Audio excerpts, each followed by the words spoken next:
their living conditions, work, training, participation to cultural policies. So UNESCO is only confirming its convictions in this debate, in this movement. There is a situation of emergency. We did not wait for coronavirus to discover the emergency and the need to urgently put culture in the public debate in Africa and elsewhere. It is necessary to support as artists those that create the cultural identity of the African continent. We must protect them and give them all the necessary space so as to allow them to contribute efficiently in the transformation of the African continent in conformity and in the spirit of Aspiration 5 of the African Union to 2063 agenda. This is not a vain movement. It is a movement we believe in at UNESCO. It is a movement that we fully support and which all African countries support either through their different cultural programs, programs set up by offices. On vous entend, Yes, we hear people on the screen. The representative of UNESCO is asking whether he should continue or stop. Please continue, says Ayoko. So I was saying that this movement has been reinformed by the different cultural projects that our field offices are setting up on the African continent in and through the program Priority Africa. This is one of the major programs of our organization, and we do hope that with ResiliArt Africa, that this platform will be ideal for an exchange of information, the place where one will be able to discuss freely of the status of the artists and encourage artists. And I would like to thank the Minister of the Republic of Mauritius and the other people that support us here. I would like to encourage the African decision makers to participate in the drafting of national policies and legislations that protect and support the work of our artists. In closing, ladies and gentlemen, I would like to take this opportunity to thank the African Union Commission and thank you, Angela, for joining us this afternoon for their partnership in this regional resilient debates. I would like also to express my sincere appreciation to our distinguished panelists for taking time to participate in this webinar and for their willingness to share with us their experiences and insight in supporting artists' rights. In ending, allow me to thank all of you across Africa and around the globe who are connected to this debate for your engagement and interest in joining this important discussion today. Thank you very much. Merci. Asante sana. Thank you very much. ADG, merci. Thank you, ADG. Thank you for your kind words. His Excellency Mr. Avinash Tiluk, Minister of Arts and Culture of Heritage in Mauritius. Your Excellency, you have the floor. Thank you. Thank you so much. Mr. Fermin Edouard Matuko, UNESCO Assistant Director General for Priority Africa and External Relations. Ms. Angela Martens, Head of Culture, Commission. Chief of the Diversity of Cultural Expressions Entity and Secretary for the 2005 Convention on Diversity and Cultural Expressions. All the distinguished participants, ladies and gentlemen, good afternoon. First of all, I would like to congratulate UNESCO for this laudable initiative in launching the global movement ResiliArt to shed light on the current state of the creative industry. This webinar on the theme Africa, Status of the Artists in the African Region comes at an opportune moment whereby African artists are facing numerous challenges against a gloomy backdrop, heavily tainted by the onslaught of the COVID-19 pandemic. In these challenging times, I'm convinced that the 2005 Convention on the Protection and Promotion of the Diversity of Cultural Expressions and the 1980 recommendation concerning the status of artists will provide us with the necessary tools to keep the creative industries afloat. In 2006, the Republic of Mauritius was the second in the world to ratify the 2005 UNESCO Convention on the Protection and Promotion of Diversity of Cultural Expressions. The Mauritian government has always acknowledged the importance of the arts in the promotion of the diversity of cultural expressions in Mauritius, in the Mauritian multicultural society, and that the vitality of the arts depend on the social and economic well-being of artists, both individually and collectively. In the past years, despite all efforts made by the then Ministry of Arts and Culture in coming up with a panoply of support mechanism and financial schemes for artists, the need for a proper legal structure for the sector became more and more obvious. There was the need to improve the social security, labor, and tax status of the artists, whether in light of their contribution to the cultural and social development. We could no longer overlook the special conditions of work and employment under which artistic activity take place. There was an urgent need to develop sector-specific labor standards that address the right of association and collective bargaining, social protection, fair remuneration, gender equality that are in line with existing ILO and UN standards, and which cater for basic human rights and fundamental freedoms. Our artists must collectively be in a position to consider and, if necessary, defend their common interest. And therefore, we must have the right to be recognized, they must have the right to be recognized as professionals by forming trade unions or professional associations. We have to involve as far as possible artists and other cultural professionals in the design and implementation of policies that impact on the culture sector, and in particular, the cultural and creative industries, and to that end, provide them with the means for effective action.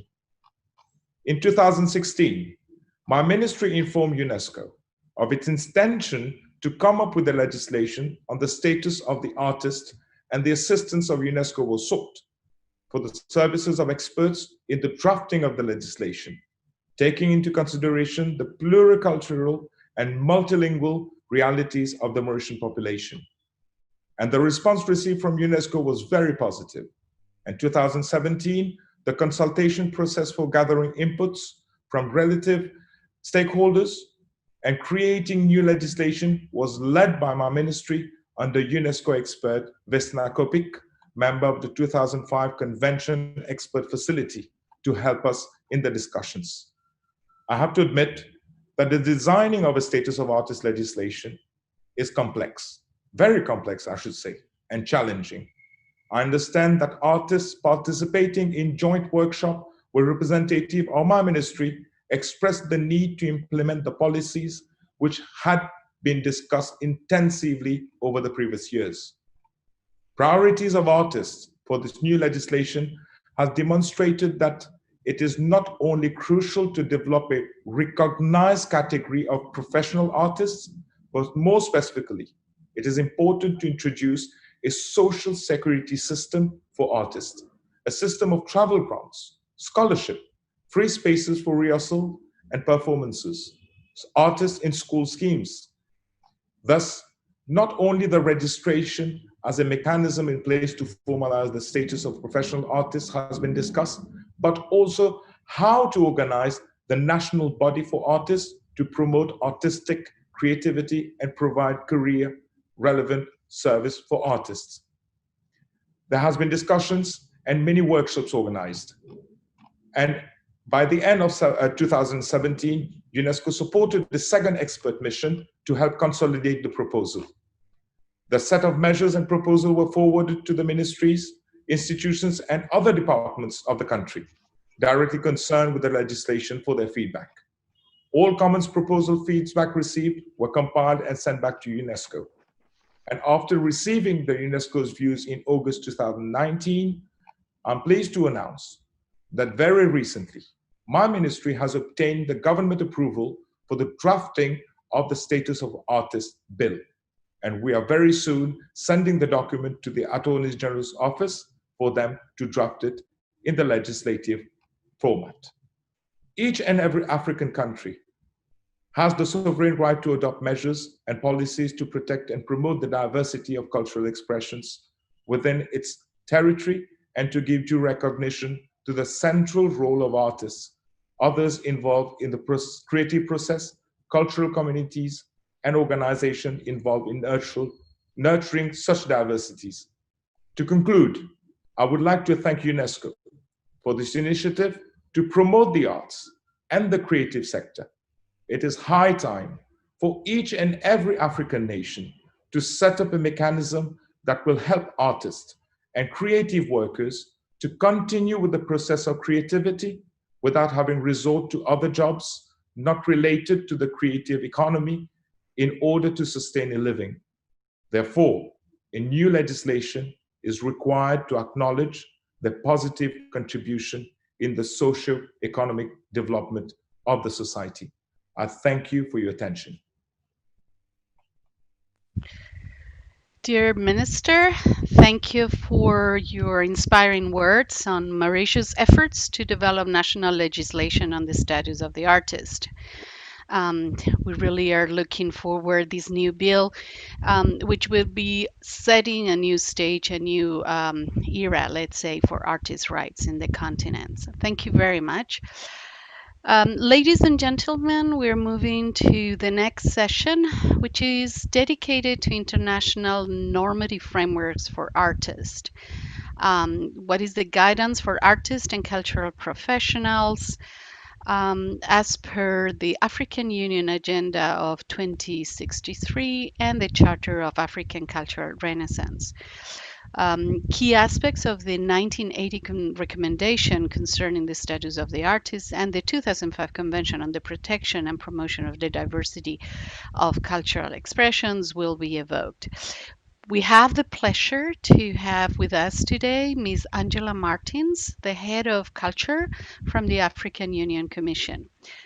Ms. Martens, with further delay, you have the floor. Thank you. Thank you, Madame Guillaumard, and good afternoon, everybody. I would like to share my screen. I have a short presentation.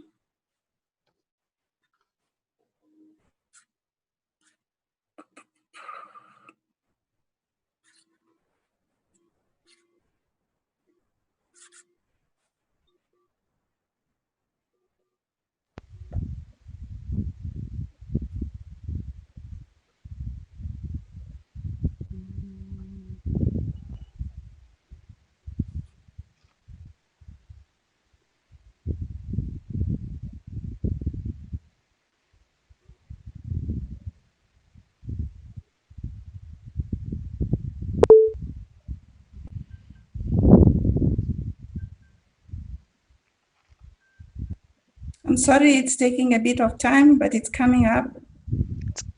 Yeah, we can see it. Thank you. Okay. Perfect.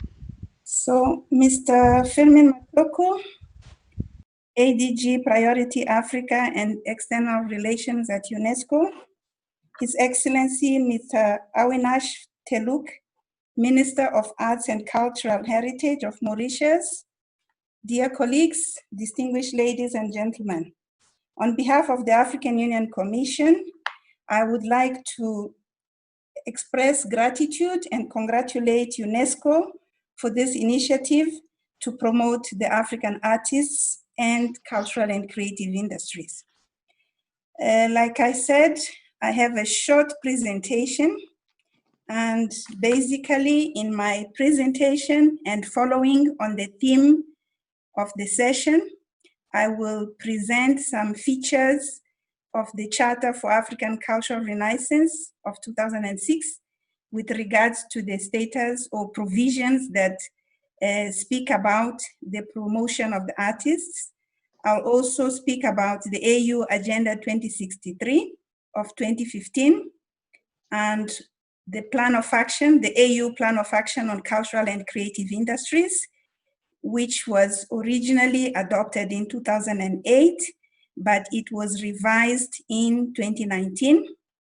And like I mentioned, I'll mention provisions in these three AU instruments with regards to the promotion of the artists. And finally, I'll speak about the way forward to strengthen the status of artists and cultural workers on the continent. As you might be aware, the Charter for African Cultural Renaissance was adopted in 2006 by the 6th AU Assembly. We have currently 14 African Union member states that have ratified this instrument, and 35 member states have signed it. Since 2006 to date, the AUC has been undertaking campaigns on the promotion of this instrument. The 14 ratifications we achieved were due to the sensitization and advocacy of the instrument to the AU member states. So this instrument will enter into force upon the receipt by the African Union Commission of the 15th instrument of ratification by member states. We are missing one member state for the instrument to enter into force. So what is the main focus of the Charter for African Cultural Renaissance? Promotion of African identity, shared values, the spirit of Pan-Africanism, development of the creative economy, protection and conservation of African World Heritage Sites, development of a continued dissemination of regional and continental programs for the promotion of African identity, shared values and heritage, and also providing the rightful place for the arts, culture and heritage sector at national level so that the sector provides meaningful contribution to development. Now, the second key instrument is the African Union Agenda 2063, the Africa We Want, which is a strategic framework for inclusive growth and sustainable development on the continent. The AU Agenda 2063, as you are aware, is rooted in the spirit of Pan-Africanism and the AU vision of an integrated, prosperous, and peaceful Africa, driven by its own citizens and representing a dynamic force in the global arena. As it was mentioned by Mr. Matoko, the agenda has a specific aspiration for culture, which is aspiration 5, and which reads an Africa with a strong cultural identity, values, and ethics. This is already also reflected in the Charter for African Cultural Renaissance. The third AU instrument I wish to refer to is the AU Plan of Action on Cultural and Creative Industries. Like I mentioned, it was adopted by the AU Assembly in 2008, has a revision of several instruments before, and it was also revised as per the directive of the Ministers of Culture in 2019. So the Plan of Action is a guide towards the development and strengthening of the African cultural and creative industries in order to facilitate delivery of wider communication, of wider social and economic impact. Recognizing the role that this sector, the cultural and creative industries, can play in job creation, poverty alleviation, trade, and regional integration, the plan articulates priorities and paths for the development of the African cultural and creative industries, as well as provides a framework that allows for effective coordination of inputs from member states, strategic planners, partners, and stakeholders towards a common goal. The Plan of Action, the AU Plan of Action on Cultural and Creative Industries, has identified key areas which are affecting the development of the cultural and creative industries in Africa. The first one is markets for Africa cultural and creative industries. The second area is education, capacity building, and sustainability. The third is finance and investment. The fourth is intellectual property rights. The fifth is ICTs. The next one, cultural infrastructure. The next one, cultural and creative industry statistics. And the last one, social inclusion and cohesion.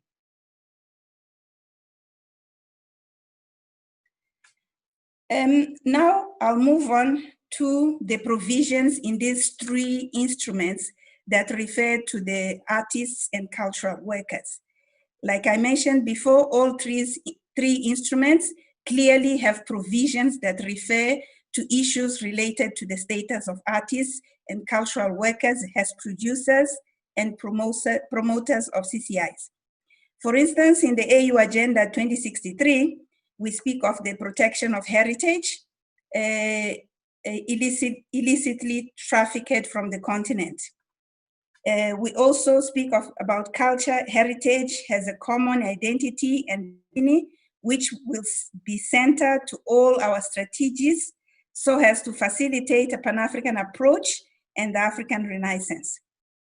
With regards to the Charter for African Cultural Renaissance, we have, for instance, an objective which reads to promote freedom of expression and cultural democracy, which is inseparable from social and political democracy.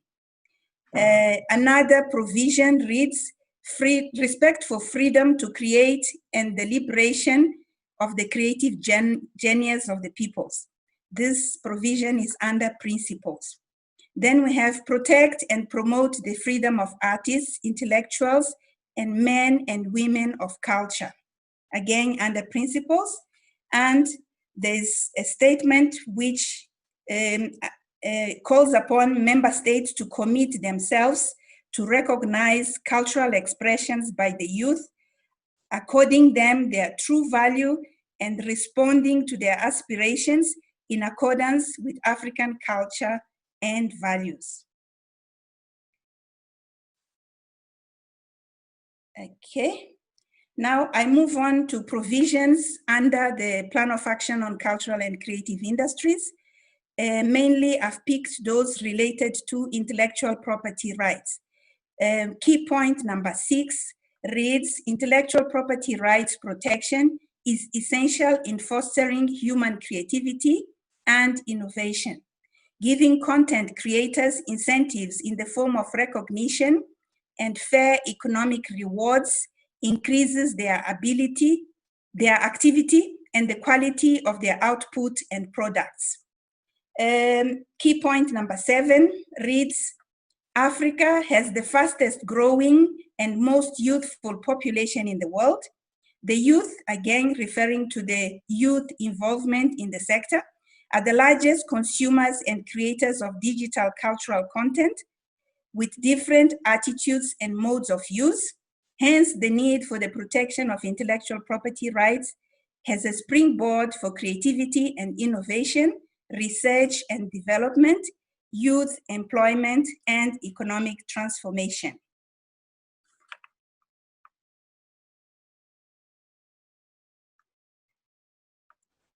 The next slide refers to how, of course, do we translate these provisions and make them more useful for the artists in terms of promoting their status. There was a conference of ministers of culture in October 2018 in Algeria, and we called the Conference of Ministers of Arts and Culture Specialized Technical Committee, and the ministers took a decision to support the proposal by Algeria for the creation of an African Confederation of Copyright, which will assist in the development review of national copyright laws to recover and preserve the rights of artists. Also, the same decision calls for the development of a model law on copyright and the establishment of a working group for the development of this copyright model law. Also, as you might be aware, the African Union established the Pan-African Intellectual Property Organization, which is yet to be operationalized in Tunisia. Tunisia has offered to host this organization, so the AUC is in the process of operationalizing this institution, which will go a long way in also protecting the rights and status of the artists. So what is the AUC doing in this regard? We will be, in the coming months, engaging with the various partners, UNESCO included, in order to implement this decision and also work with the instruments that exist in the international level so that we promote further the work of the artists on the continent. This is all I had to share. I thank you very much for your kind attention.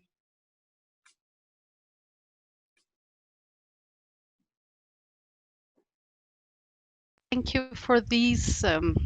Thank you for these thorough overview of the regional instruments having an impact on artists, cultural workers' rights.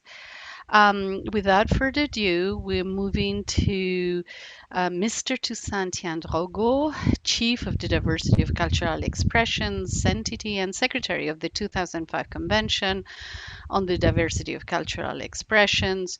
Mr. Toussaint Tiandrogo, you have the floor. Thank you.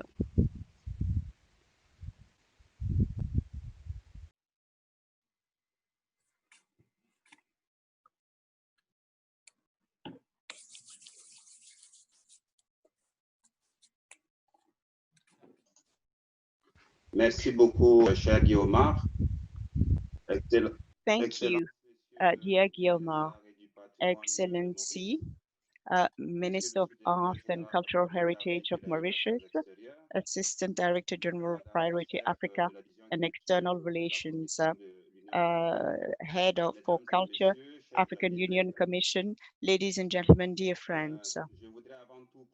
First of all, I would like to welcome this ResiliArt debate, which is the second one that has been organized since April 15 and the 36th of the kind organized in Africa. I would like to congratulate and to warmly thank our colleagues in the field offices and at headquarters who made this debate possible. I am going to present the two standard-setting instruments of UNESCO regarding the status of the artists. We have the 1980 recommendation concerning the status of artists and the 2005 Convention on the Protection and Promotion of the Diversity of Cultural Expressions. Can you screen the slide?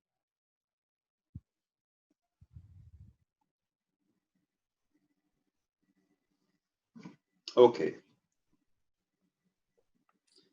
Donc, pour commencer ma présentation, to start my presentation, I'd like to say a few introductory words on the background of the adoption of the 2005 Convention on the Protection and Promotion of the Diversity of Cultural Expressions.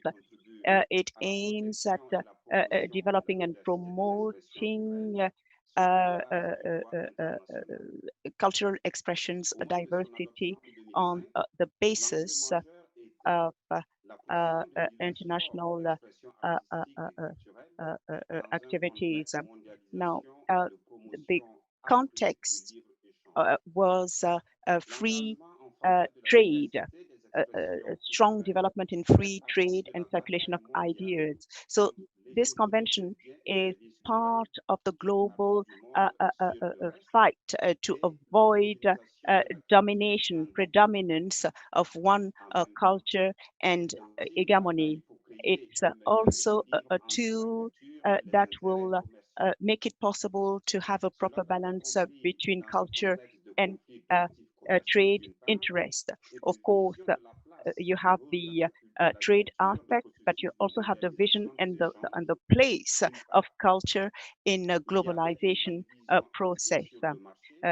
There was a market-focused approach with cultural goods, and together there was a need to remove trade barriers. At the same time, cultural goods have a twofold nature. They are economic products, but at the same time, they're cultural products with a strong identity, values, and strong significance.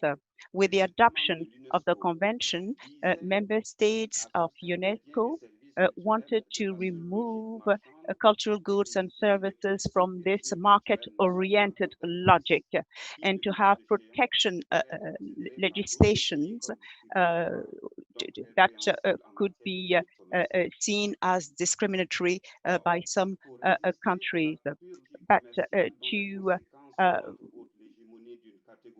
resist marketization and domination of some goods and cultures over others, each country must be able to maintain and support dynamic cultural sector through an adapted environment for each country to create, produce, distribute their cultural products, and to guarantee access to cultural expressions from their territories and other countries in order to appreciate diversity, not only at the national level, but at the international level, and also to benefit from the creative economy, which has been growing over many years.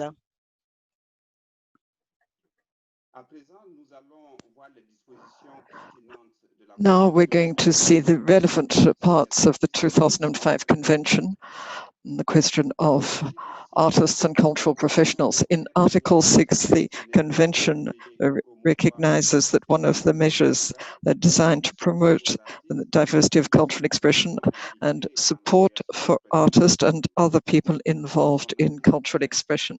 In Article 7, it encourages parties to recognize the key role played by artists in the diversity of cultural expression on an international level. In other words, to make sure there is better and better balanced cultural activity around the world, the convention recognizes the principle of preferential treatment. Under Article 7 in the convention, so-called developed countries that have ratified the convention agree to provide a preferential treatment to artists and other professionals involved in culture in, of course, the proper legal framework, and also to foster culture in developing countries. In other words, this is to help mobility for artists in the South.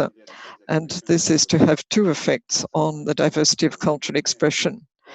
First, there is recognition, as was done by the recommendation 25 years earlier, there's recognition that artistic life and practice of arts exist at an international level, and cultural expression can gain in both directions, in all directions. There is then access for artists and their works to different markets and different audiences. And this it gives a way of promoting and supporting cultural diversity. The 1980 recommendation, of course, is more specifically related to individual or collective welfare, whereas the 2005 connection sees that one of the key conditions is for vitality and diversity of cultural expression. It does share that one one of the main guidelines or principles, and that is respect for human rights and freedom of expression, and communication is a key condition for proper expression and freedom to express cultural diversity. Next slide, please. Now I would like to show you what the 1980 recommendation says on the status of the artist. Now, the 1980 recommendation has a statement from member states that said even though there were very different situations for artists in the different countries, there were still questions that were relevant in all countries on the condition or the status of artists. These analogous questions need to be looked at together so that solutions can be found and so that proper payment can be made to artists for their work.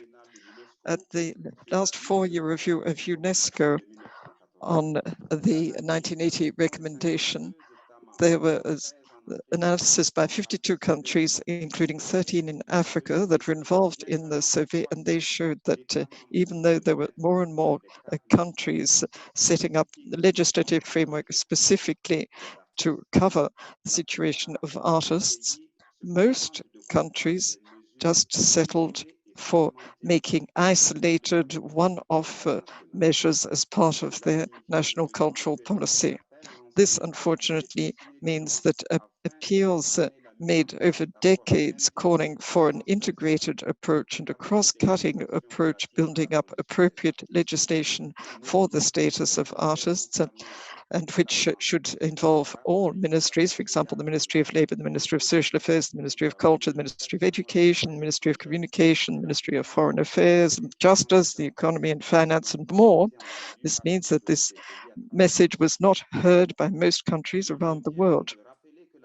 It is therefore appropriate to point out that the 1980 recommendation doesn't just see the status of artists as recognition of freedom and rights, including economic and social rights, and this means having proper income and social security coverage, but it also recognizes the role and the position of artists have to play in society.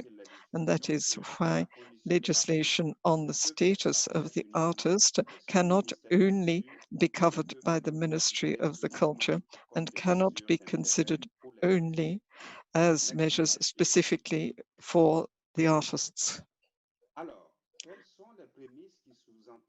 So what are the premises behind the 1980 recommendation? We have the key message, which is that artists are entitled to have the same protection and advantages, be they legal or social, which are given to other categories of employees or freelance workers. They have to, of course, take into account specific features related to the work of artists. They don't have regular work and they don't have the same sources of income. The recommendation is not asking for artists to be given privileges, but to have an appropriate treatment to their atypical situation when working in the culture industry.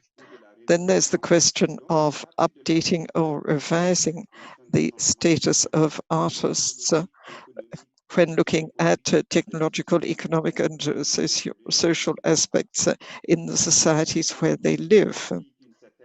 And this no doubt explains why there has been a certain level of activity for legal frameworks that have tried to fit into the situation of artists today.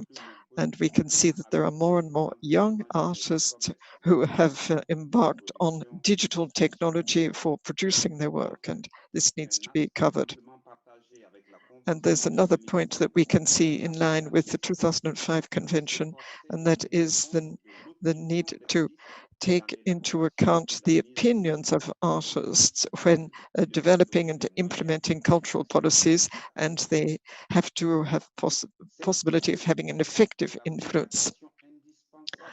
this means that they must be consulted when developing cultural policy. And this is in line with Article 11, where we see that parties to the 2005 Convention recognize the basic role of civil society in protecting and promoting diversity of cultural expression.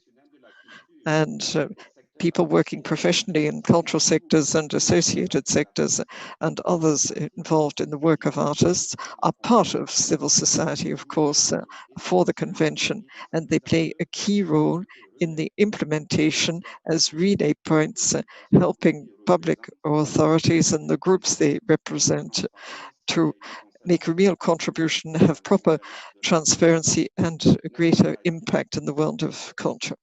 Next slide, please.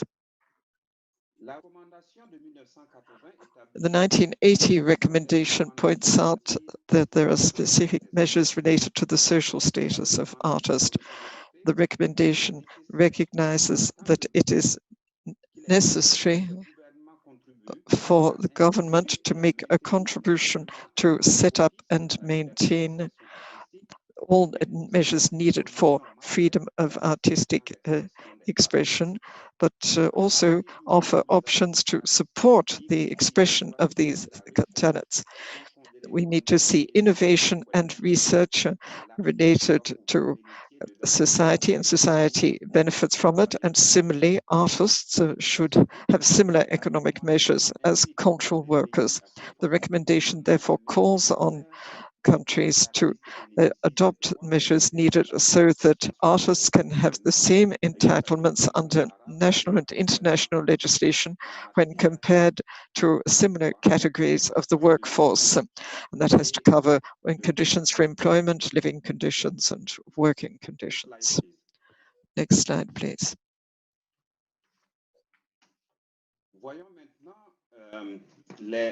Now we need to see what guarantees there are for employment, working and living conditions. For employment, the recommendation, well, I can't go into the detail of it, but I'd just like to summarize it.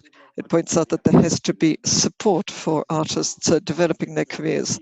There has to be legal coverage for the conditions of their work, and there have to be freedom to belong to unions, the right of association or other collective entities, and there has to be recognition of the artist in his or her working capacity, and there has to be a proper provision for social security, for health, for retirement, and this has to factor in the fact that they do not have regular, steady employment.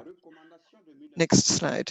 The 1980 recommendation also has stipulations on training and vocational training, and we see that it's a key factor in developing artistic talents. They need to have training, and we can also see that it's an option that could be looked at for the general public, that could be trained to appreciate the artworks.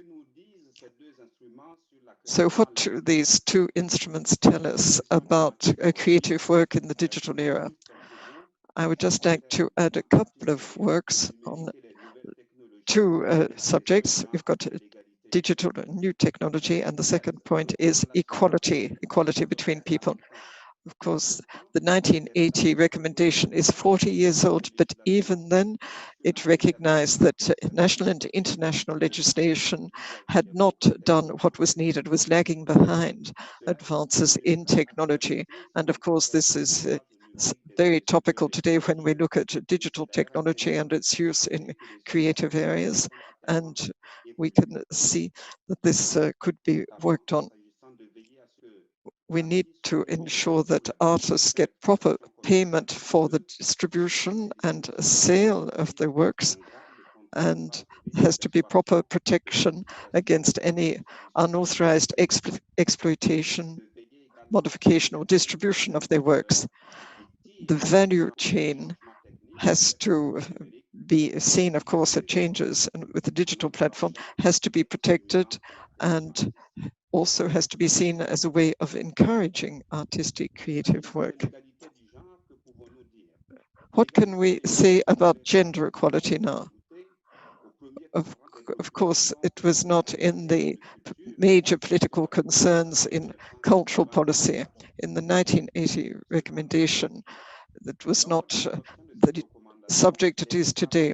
But when it was adopted, the member states of UNESCO did call on member states to have equal opportunities and equal opportunities for women in fields of art and culture and for their art education and different professional training programs. Then 25 years later, with the 2005 convention, this was taken one step further with a specific reference to special circumstances and needs of women in artistic and creative work. In conclusion, I would like to point out that it's very important to listen to the voices of artists. They can have a real impact on cultural policies, and we can see that in the 1980 recommendation, there were consultations of artists and unions developing the policy. And this is where UNESCO can offer prospects to the community of artists and have real input. We can see that artists are part of the community of UNESCO, and I am delighted to see that it's the African continent which has had the largest number of ResiliArt debates, with 35 of the 130 that have been held. And I would like to thank you for your attention.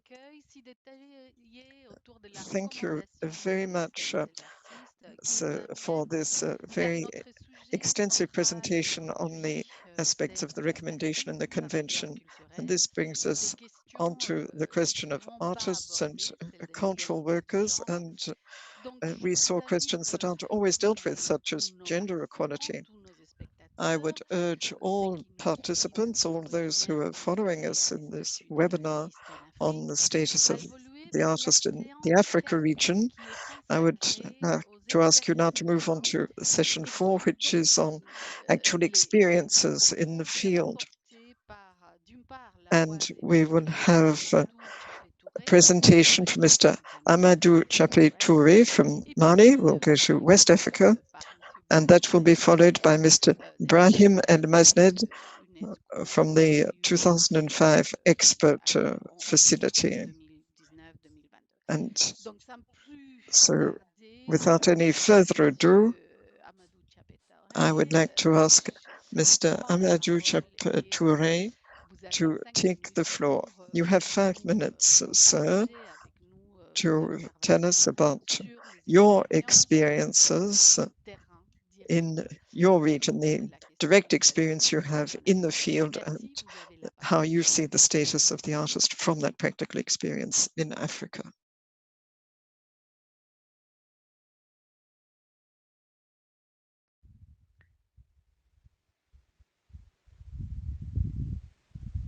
Monsieur Touré, Mr. vous êtes avec Touré, are you there? Can you hear us? You have the floor.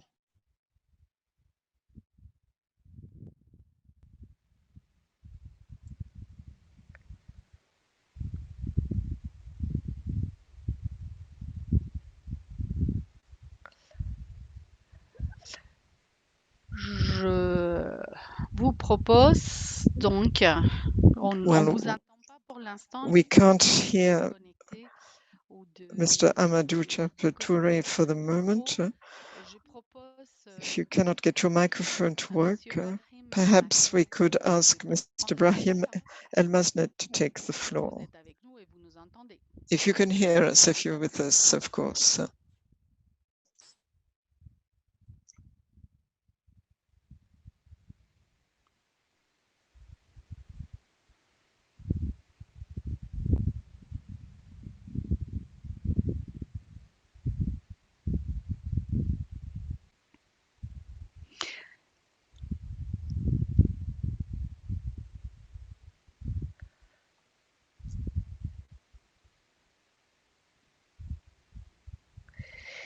On dirait on a un problème de connexion. Well, we seem to have a problem getting the connection with these two speakers for the fourth session. We'll just wait a moment more. Otherwise, we'll move ahead with our program because there's a great deal to be covered. Monsieur Touré, vous nous entendez? Vous pouvez prendre la parole. Mr. Amadou Chaptouré, can you hear us? Could you take the floor if your microphone is muted? Could you please click on the microphone icon?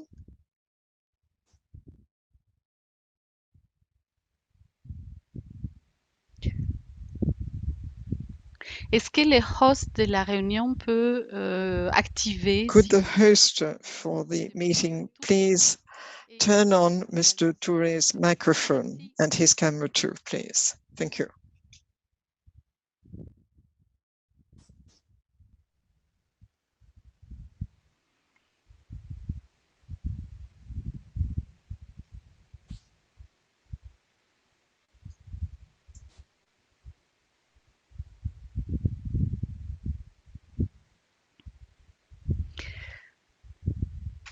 On dirait la technique n'est pas avec nous aujourd'hui. Well, we don't seem to have technical things on our side now. Do we have someone there? Ok, parfait. La I'm there. technique est avec vous. Merci. Vous avez la parole. Okay, you have the floor. Très bien. Thank you. Alors, il y a un petit souci. J'ai l'impression que je m'entends pas. Can you hear me? Vous m'entendez? Can you hear me? Allô? Oui, on vous entend très bien. Yes, we can hear you. Please go ahead. Merci tout d'abord, Excellence, chers collègues et amis, First, bonjour. Excellencies, dear colleagues, good afternoon. Thank you for taking this excellent initiative of having a session on ResiliArt and the status of the artist. I would like to thank UNESCO and the field officers and all the officers around the world for the work which has been done with ResiliArt. Now, the status of culture depends on seasons and it's very unreliable and changing. In Africa, that's the case, obviously, and in other parts of the world. But the COVID-19 crisis has shown us just how delicate and precarious the situation is for artists and the culture industry in general. African artists working in Africa or elsewhere are very creative, they're very dynamic, and I'd say they're resilient. We can see what ideas they've come up with and been sending around, and also the works that they've produced and shown us via the internet over the different lockdown periods.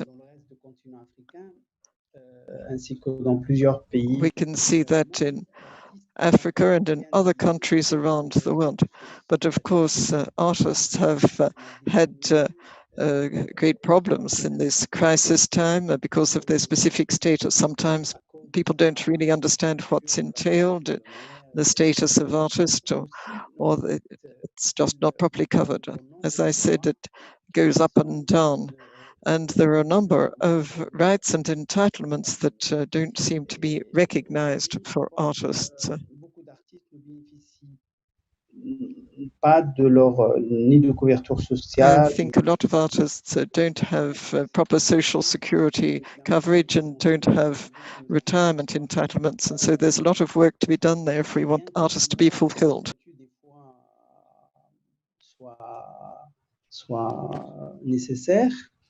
Although it is necessary to have laws and to have statutes, in the cultural sector of society, artists do not have sufficient income. They are not sufficiently supported to create or to develop their projects. They are not free to express themselves. They have great difficulty in being mobile.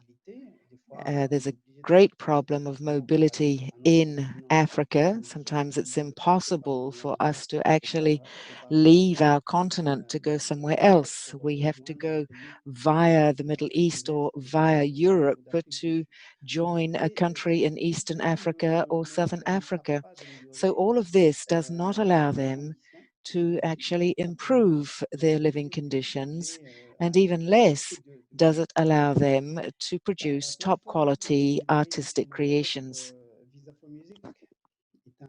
The platform Visa for Musique in Morocco is a platform that is meant to facilitate the artist's mobility by trying to better accompany the structure of the profession in the music industry. Every year, there is a meeting of operators, be they the directors of festivals or managers or artists themselves, who come together and who debate on the status of the artist and how it could be improved. The status of the artist is still a concept that is extremely ill-defined, ill-understood. It is up to us to ensure that that changes, particularly here in Africa, and we can only do that if we do campaigns to raise awareness. Some artists who are already quite firmly established should help those who are starting out or the younger ones. And this would help the different stakeholders to better defend their careers. In Morocco, we are also working on a project that is extremely interesting in the music sector. I defend all of the sectors of the living arts, of course, but in the music sector at the moment we are working on a project that is called the Music as a Motor for Sustainable Development in Morocco. Here in Rabat, it is financed by the government, and the project aims at using well-adapted programs so that music can help integrate young people, particularly girls. You mustn't forget that the cultural sector primarily attracts young people, and particularly young women and girls. It is a sector where they can feel fulfilled.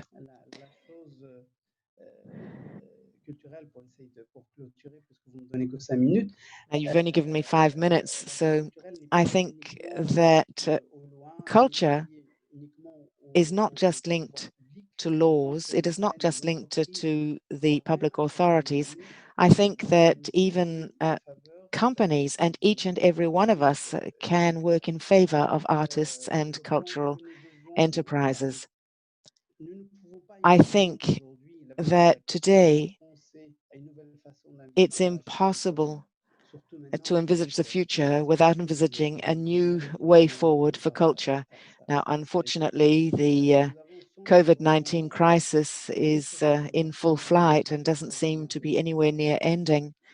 But it is up to all of us, and we have all realized that culture and arts have accompanied the hardest moments of lockdown, moments that have been painful. And I think that whatever type of cultural expression it has been, culture has helped us to maintain ties. Culture has played a central role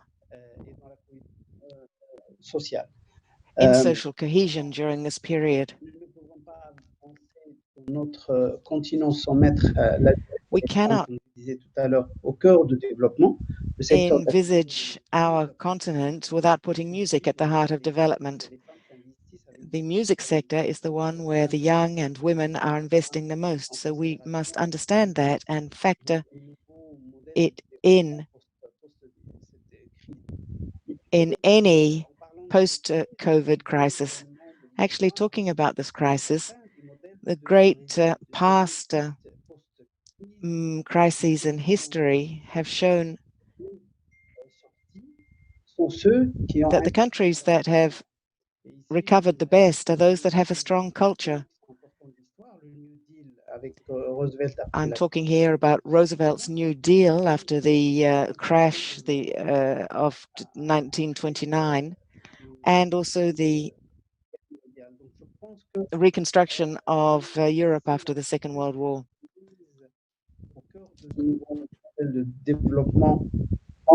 Ça sera bénéfique pour les artistes que à toute la communauté africaine.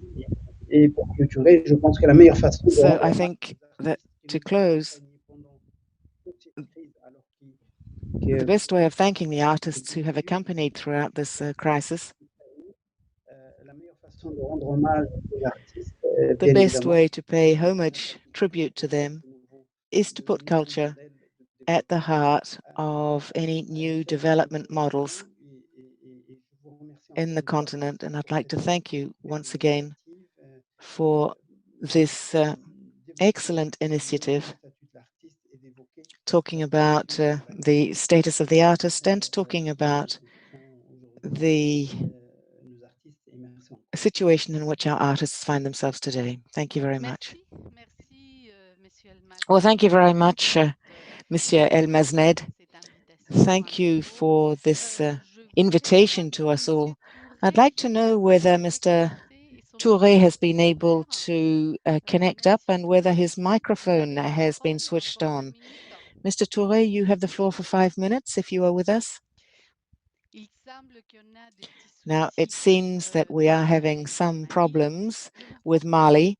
So I suggest, therefore, that we move on to the following session.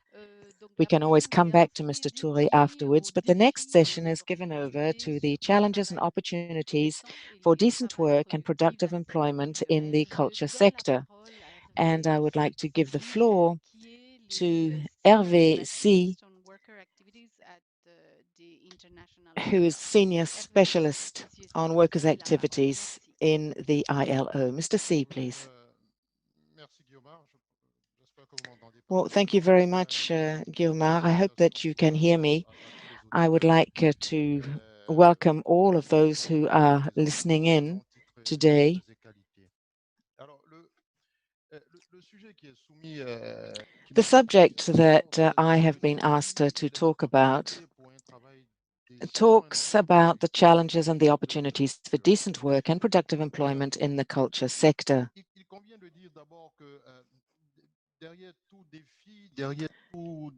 I think I should start by saying that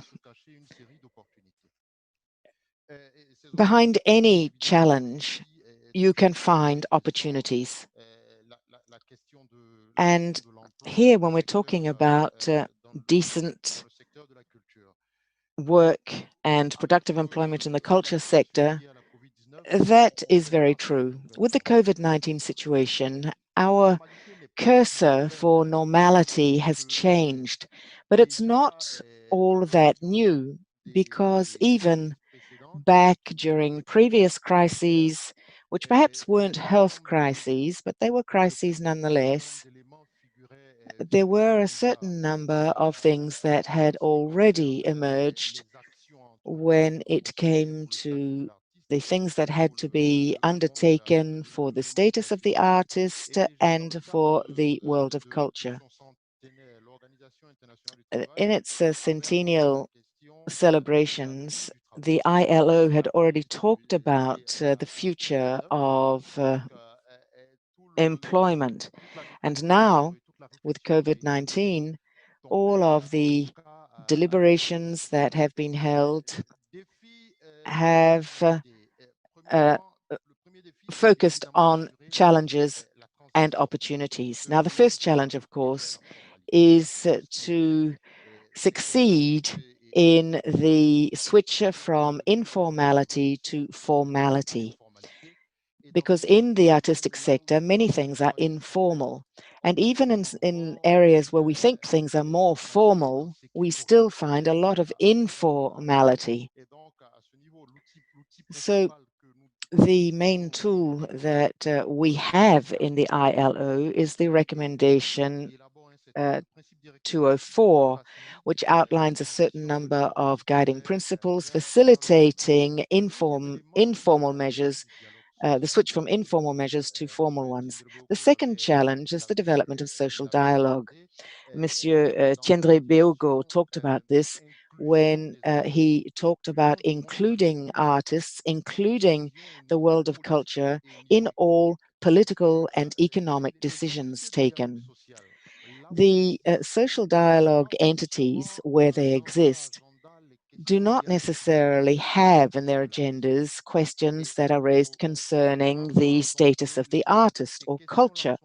And we see that those issues tend to be looked at in fora where they are just looking at the economic side of things and not necessarily looking at the actual statute of or status of the artist.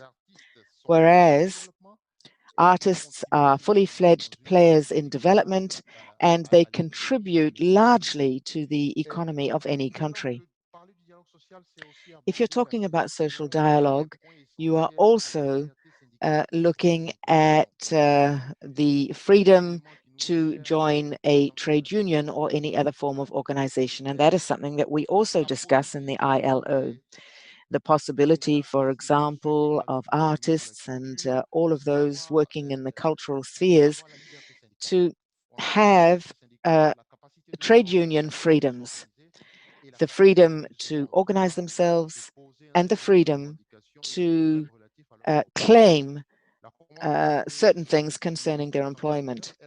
The Convention 98 of the ILO talks about trade union, talks about collective bargaining, and it can be bipartite, so it is with the artists and all the people who are working with the artist to help them realize their activity, and also the employer and the government. So the social dialogue aspect is one that is interesting. I have listened to the speakers today, but anything that is going to have something to do with the status of the artist will have to be done inclusively with the artists and must be done in very clear frameworks. And the third thing that I'd like to raise has to do with violence and harassment in the workplace. The world of culture is not exempt from that, and we have Article 206 from the ILO recommendation from 1999 defines harassment as behavior that is unacceptable, that causes damage that is psychological, physical, sexual, or economic. The following thing I would like to raise concerns the ambiguity that can often exist between a commercial contract and a work contract. One of the difficulties that we encounter when you read some of the documents that pertain to the status of the artist, and in many draft laws, you see the difference, you see the question of when does a commercial contract become a labor contract? Sometimes we actually have a work contract that is disguised. It is very difficult to determine who is employing whom. And the different statuses, we needed different statutes to better ensure that, to better protect artists. We also need to protect their salaries or revenue in whatever shape, size, or form it takes. And when you're talking about protecting salaries, you cannot ignore the legality of remuneration. which brings us up to, sorry, the equality of remuneration, which brings us to gender equality. Whether one is a man or a woman, for equal work, remuneration should be equal. Health and safety in the workplace, that is an essential issue. And the coronavirus pandemic shows us to what extent this has to be taken extremely seriously. Quite apart from that, it pertains to social protection and to a lot of occupational illnesses that artists may encounter. Illnesses that are unique to their profession, but that are not necessarily on the list of illnesses in different countries, and therefore their treatment, their care is not necessarily well defined. Then we have the migratory issue.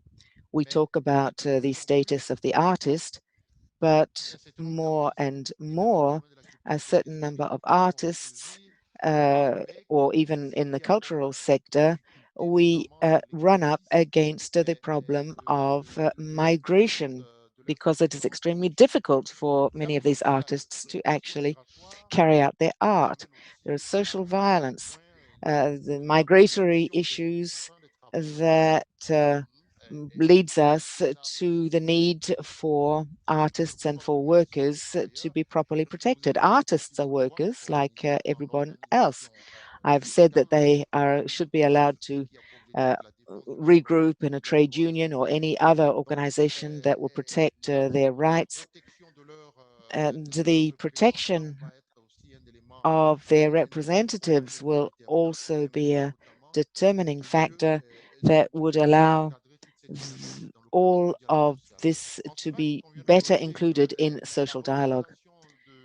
The 1980 recommendation that we have mentioned also picks up on the conventions 86 and 87 of the ILO.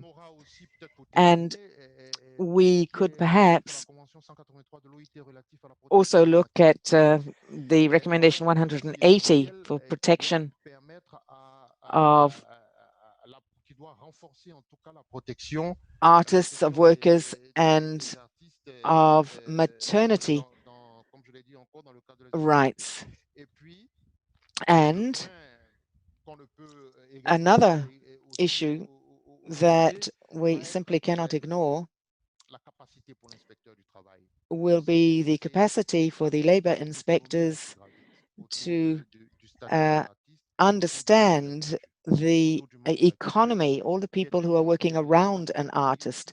It is a world where the labor code is very different from one country to another. So the labor inspectors have to understand the world of culture, the world of artists. I talked about a new normality, and I think that for artists as well, they would have to change their mindset, change the way they operate. Everything is changing at the moment. So as an artist, as a musician, as an actor in the world of culture, a player in the world of culture, we have to understand all of the new forms of work that we're seeing today. Everything is digital today. And that is also linked to what linked to what is done in the trade unions. Now, as I don't have any more time, these are the points that I wanted to raise. So to sum up, the transition of what is informal towards formal, social dialogue, violence and harassment linked to the status of the artist and the world of culture, protection of remuneration, health and security in the workplace, migratory issues, and obviously gender equality and the protection of maternity rights. And I'm more than ready to answer any questions at all. Thank you very much. Thank you very much, Mr. C. It is essential to look on the other side of the mirror and to mention the problems of artists who are workers. They have rights and they have to work. So without due delay, I would like to give the floor to Professor Kimani Njungu. have the floor. Thank you. For 5 minutes, please try to keep your messages to sort of key ideas. Thank you very much. You have the floor, sir. Thank you very much. I'll try to keep to the 5 minutes. In my view, decent work in culture is best achieved through an environment of freedom and equity. And of course, that means that for you to be able to ensure that such an environment exists, you must have a policy and legislative framework that governs the relationship between the practitioners in arts and culture or the creative sector generally and governments, as well as the corporate world and between the artists themselves. So a policy environment that facilitates the exercise of freedom and equity. It also becomes necessary to be able to look at the type of environment that would ensure, certain basic needs are met, such as healthcare, pension schemes, and so on. We know that the creative sector generally operates in informal as well as in informal sector, self-employment, single entrepreneurship, and so forth. So that it operates in a non-standard form. And I do not subscribe to the view that we need to formalize the creative sector as such. I think that you can still facilitate basic needs by just looking at the ways in which the sector organizes itself, so that you build into the operations of the sector those safety nets that are required for social protection. So that, for example, if it is healthcare, you build a national insurance system for health that would also take care of people who work in the informal sector. The decent work also requires sufficient financial support. And I think that there is really need across the continent to ensure that governments work with financing institutions, financial institutions and banks and so on, to be able to make available resources for the creative sector so that they are able to create even when they are working in a very difficult situations that do not have collateral and so on. And I think that there could be some arrangement that would allow them to access those resources. So working directly with financing institutions to facilitate access to those to funds to enhance the work of the creative and cultural industries. I also think that across the continent, the budget that is given by government to culture is far too low. And for us to be able to have decent work, we must absolutely access some of the national resources. And I think that governments have a responsibility to up the budgets that they give the ministries of culture, especially when you consider that culture plays an important role in agriculture, in other sectors of our society. Therefore, funding from government is absolutely important. Across the continent, we still have legislation that seeks to limit artistic freedom. I think that it is important that we do not limit creativity. We do not limit the imagination of our artists. Even if you're going to have legislation that protects certain sectors of society, from what they might perceive to be kind of too direct content, you do not want to limit artistic freedom and the creativity of people. And I just want now to also just mention something about the development of institutions.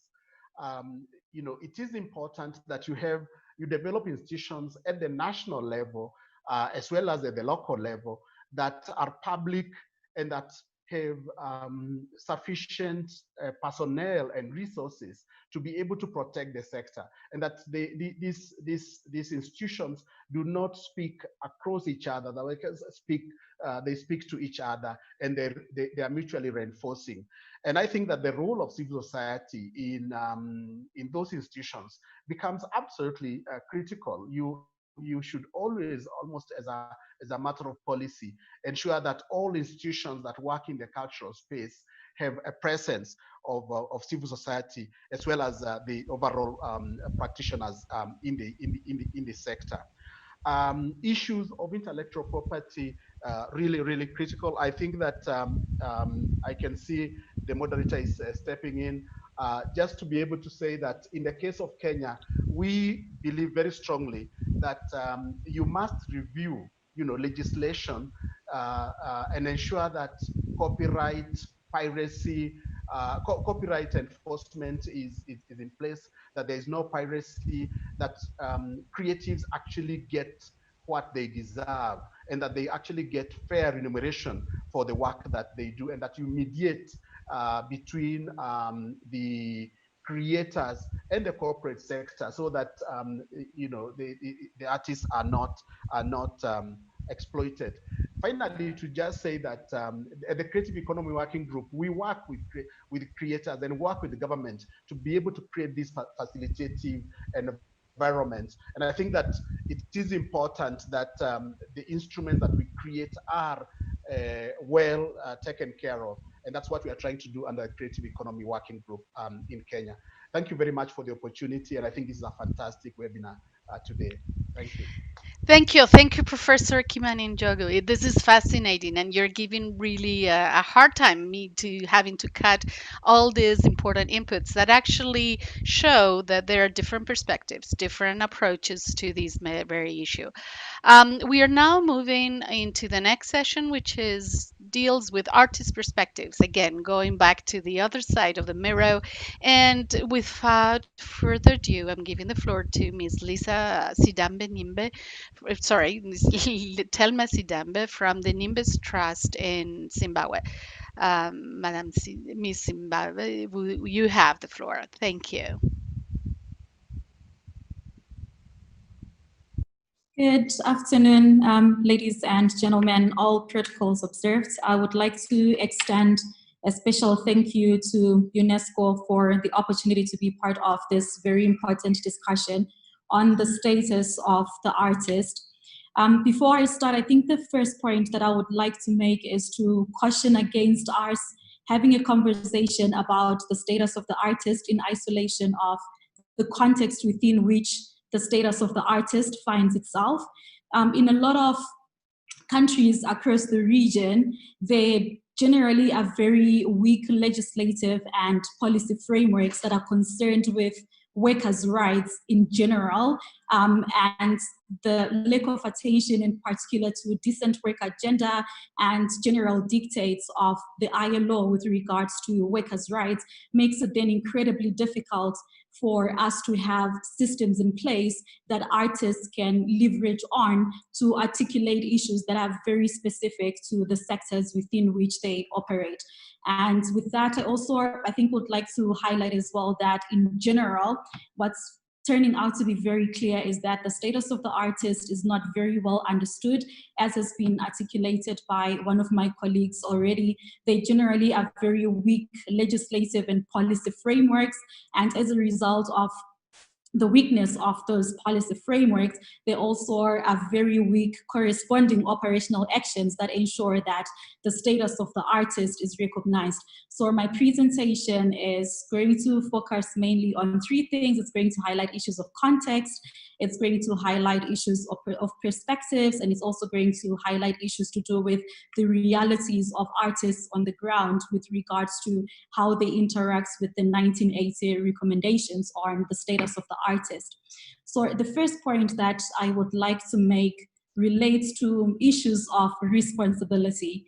And the question that I would like to pose that doesn't come out really clearly in a lot of frameworks that I have interacted with is the question of whose responsibility it is at government level to facilitate the formulation or adaptation of policy frameworks that seek to strengthen and promote the status of the artist. There is a remark that was made by Mr. Toussaint earlier that it is not just the responsibility of the Ministry of Culture, because the diverse nature of certain aspects that need to be recognized under the status of the artist will fall under different ministry portfolios. And I think I would like to draw everyone's attention to the fact that we find ourselves in the situation that we are in now with regards to this lack of understanding of what the status of the artist is, because there is failure to identify one ministry that is responsible for facilitating the existence of legislative frameworks that will strengthen the environment within which artists work.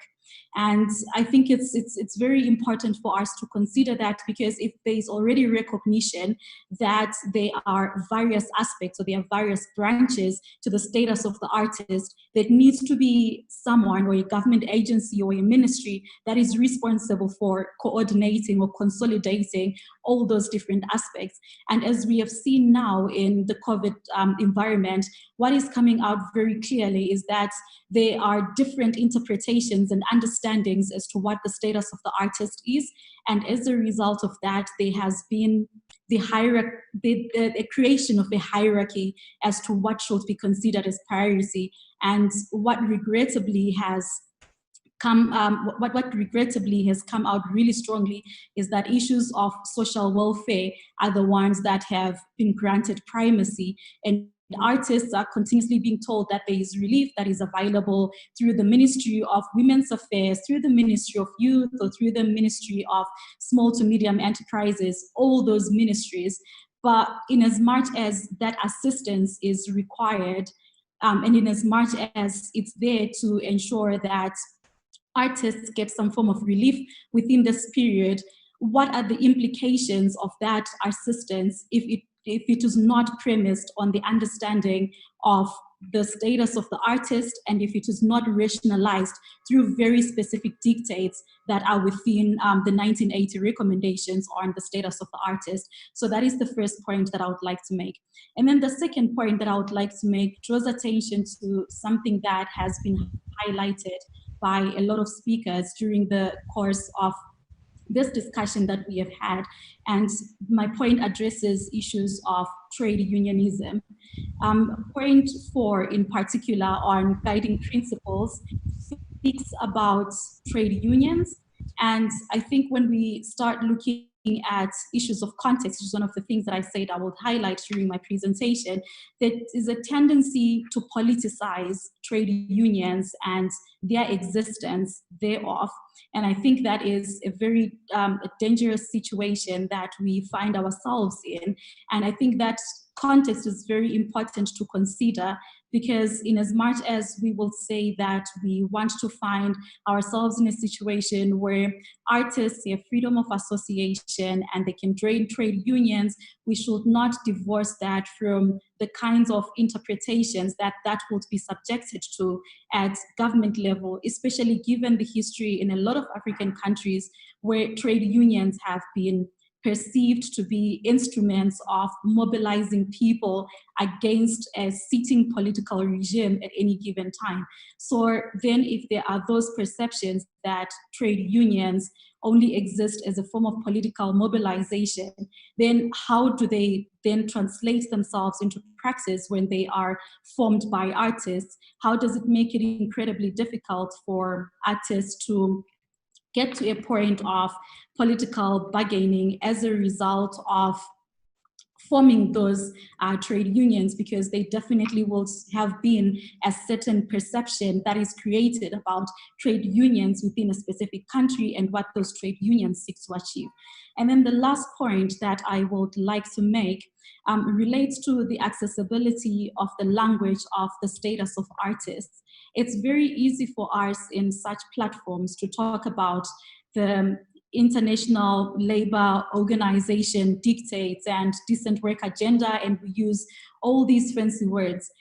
But how accessible is that language and that terminology to people on the ground, to an artist who is in the rural area somewhere? So I think in strengthening efforts that are aimed at raising awareness of what entitlements artists have, we need to be able to package all the information that is encapsulated in UNESCO instruments in a language that is accessible to people on the ground. And with those remarks, I would like to say thank you very much for this opportunity once again.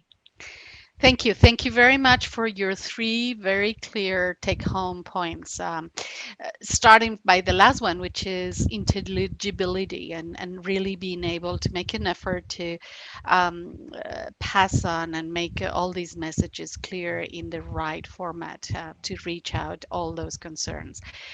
I'm asking now to Mr. Daniel Gomez to take the floor et nous parler de sa perspective et de ses questions du point de vue de I la will ask him to present his viewpoint and those of the Association of Music Professions of Senegal. Mr. Gomez, you have the floor. Thank you. Hello. Thank you to all. I would like to join my voice to those of my colleagues to express thanks to the organizers. Time is limited. We are an an association of music who's been there for 20 years, and we have collaborated for the protection of Senegalese copyright. So we are organized as a panel of right owners, that is to say, the rights of artists. We have made headway, and when you speak about the rights of the artists, you have to create know that the creation of institutions such as the SODAV, the Senegalese Society of Copyrights and neighboring rights. It took us 16 years to develop this association. We have contributed to drafting legislation to protect the authors. And if Corona hadn't stricken the world, the draft legislation would have come forward. It is called Draft Law for the Status of Artists and Other Professionals of Culture.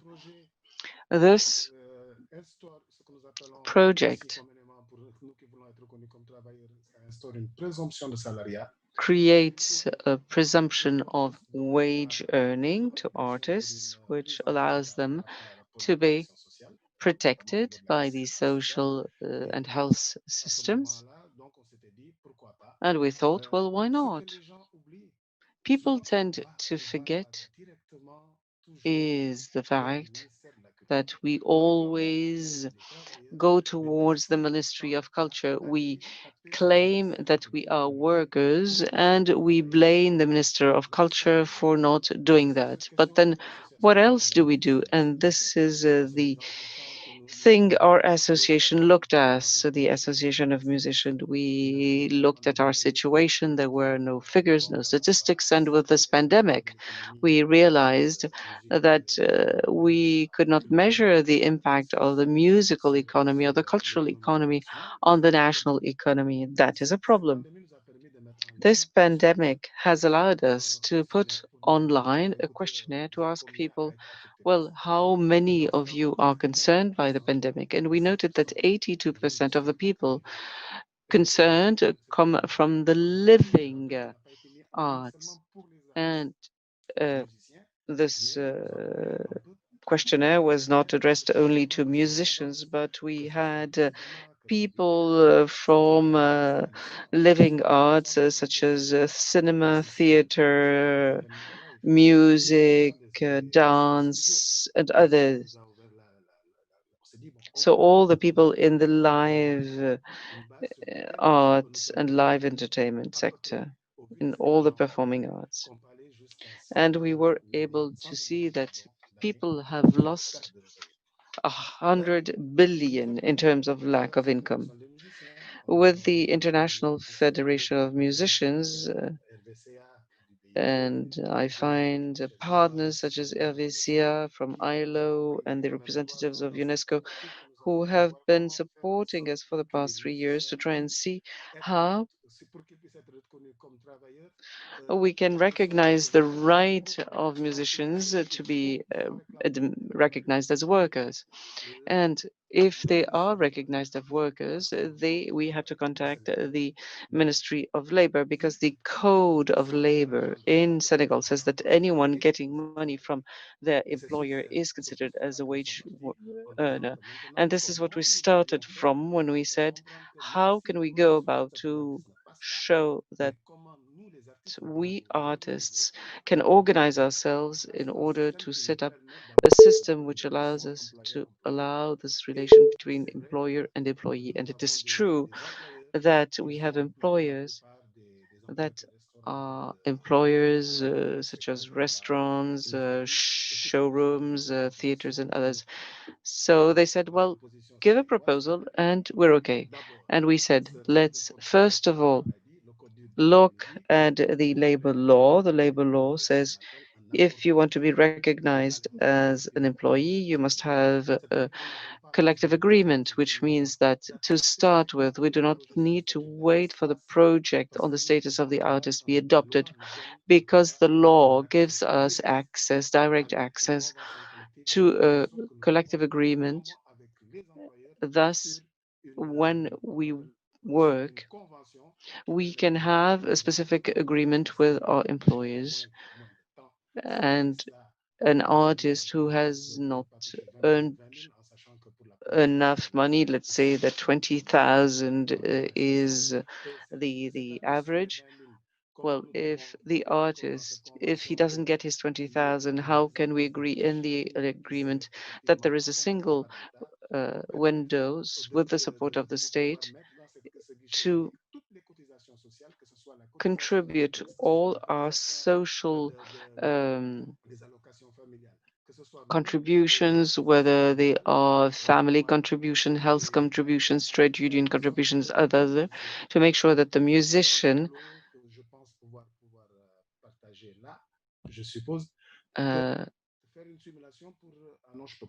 I was trying to present my table. It doesn't seem to work. I wanted to show you a table which allows us to say, well, out of the 20,000, there's this much in terms of employer contribution. In addition to that, what are the different contributions that you can get from AliPress, which is the medical support. We also have a social security, a health service, a guarantee fund, because the social security services were starting to fear our numbers. And today, we have raised all those problems. We should have organized a workshop on the 24th to set up all this, and we do hope that the pandemic will disappear quickly and that we'll be able to show that it is possible. Although the status of the artist is not recognized yet, but we would like to show that it is possible that to reach an agreement and say to the state, this is how many we are, this is what we can bring to the economy, and the labor code gives us the possibility to show artists that we are already workers, and go and see that we are workers. The Ministry of Labor agrees with us, the Ministry of Culture is supporting us, and now we need a major campaign of all the players, and I believe that Senegal cannot do the work alone.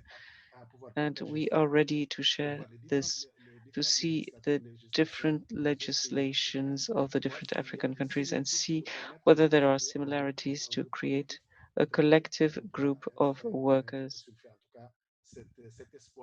to give this hope, because after the pandemic, we need to work. Thank you. This is a summary of what I wanted to say. It's difficult to speak so little. This is the general presentation of a situation. Thank you. Merci, merci, Monsieur Gomez. En effet, Thank you. Thank you. Mr. Gomez, and you're actually mentioning collective action at the regional level. This is one of the objectives of this discussion. We should not only think national, it's already complicated at a national level, as you've just shared with us, but we should also try to see how to consider things at the level of the continent. Now we're moving ahead. We do not have the possibility to hear Mr. Touré and the work done in Mali over the past years, the technical difficulties in connecting him. And we also have technical difficulties connecting Mr. Besa Simon from Ghana. Now we will move on, therefore, to the next session on the digital environment, and that will give us also more time to discuss with the panelists. So without further ado, I'll give the floor to Mrs. Ojoma Oshai from Nigeria. She's going to talk to us on the issue of artists in the digital environment and that rapid shift that actually COVID-19 seems to be have triggered. Madam Ms. Ochai, you have the floor. Thank you. Hi, everyone. First of all, thank you to UNESCO and the AU for convening this important debate. It is a real honor and privilege to be in such distinguished company on the panel, but with everyone who has dialed in. As Yoma has said, I'm talking about artists in the digital environment, fair remuneration, and digital skills. And I'm going to make 6 quick points. My first point is really that the current monetization models in digital are not working for most artists. Digital consumption of cultural and creative content has gone up in the last 3 months with lockdowns. Conversely, revenue to artists and content creators has gone down. I read somewhere that pre-COVID, the average income for 10,000 plays on a streaming platform was $43.70.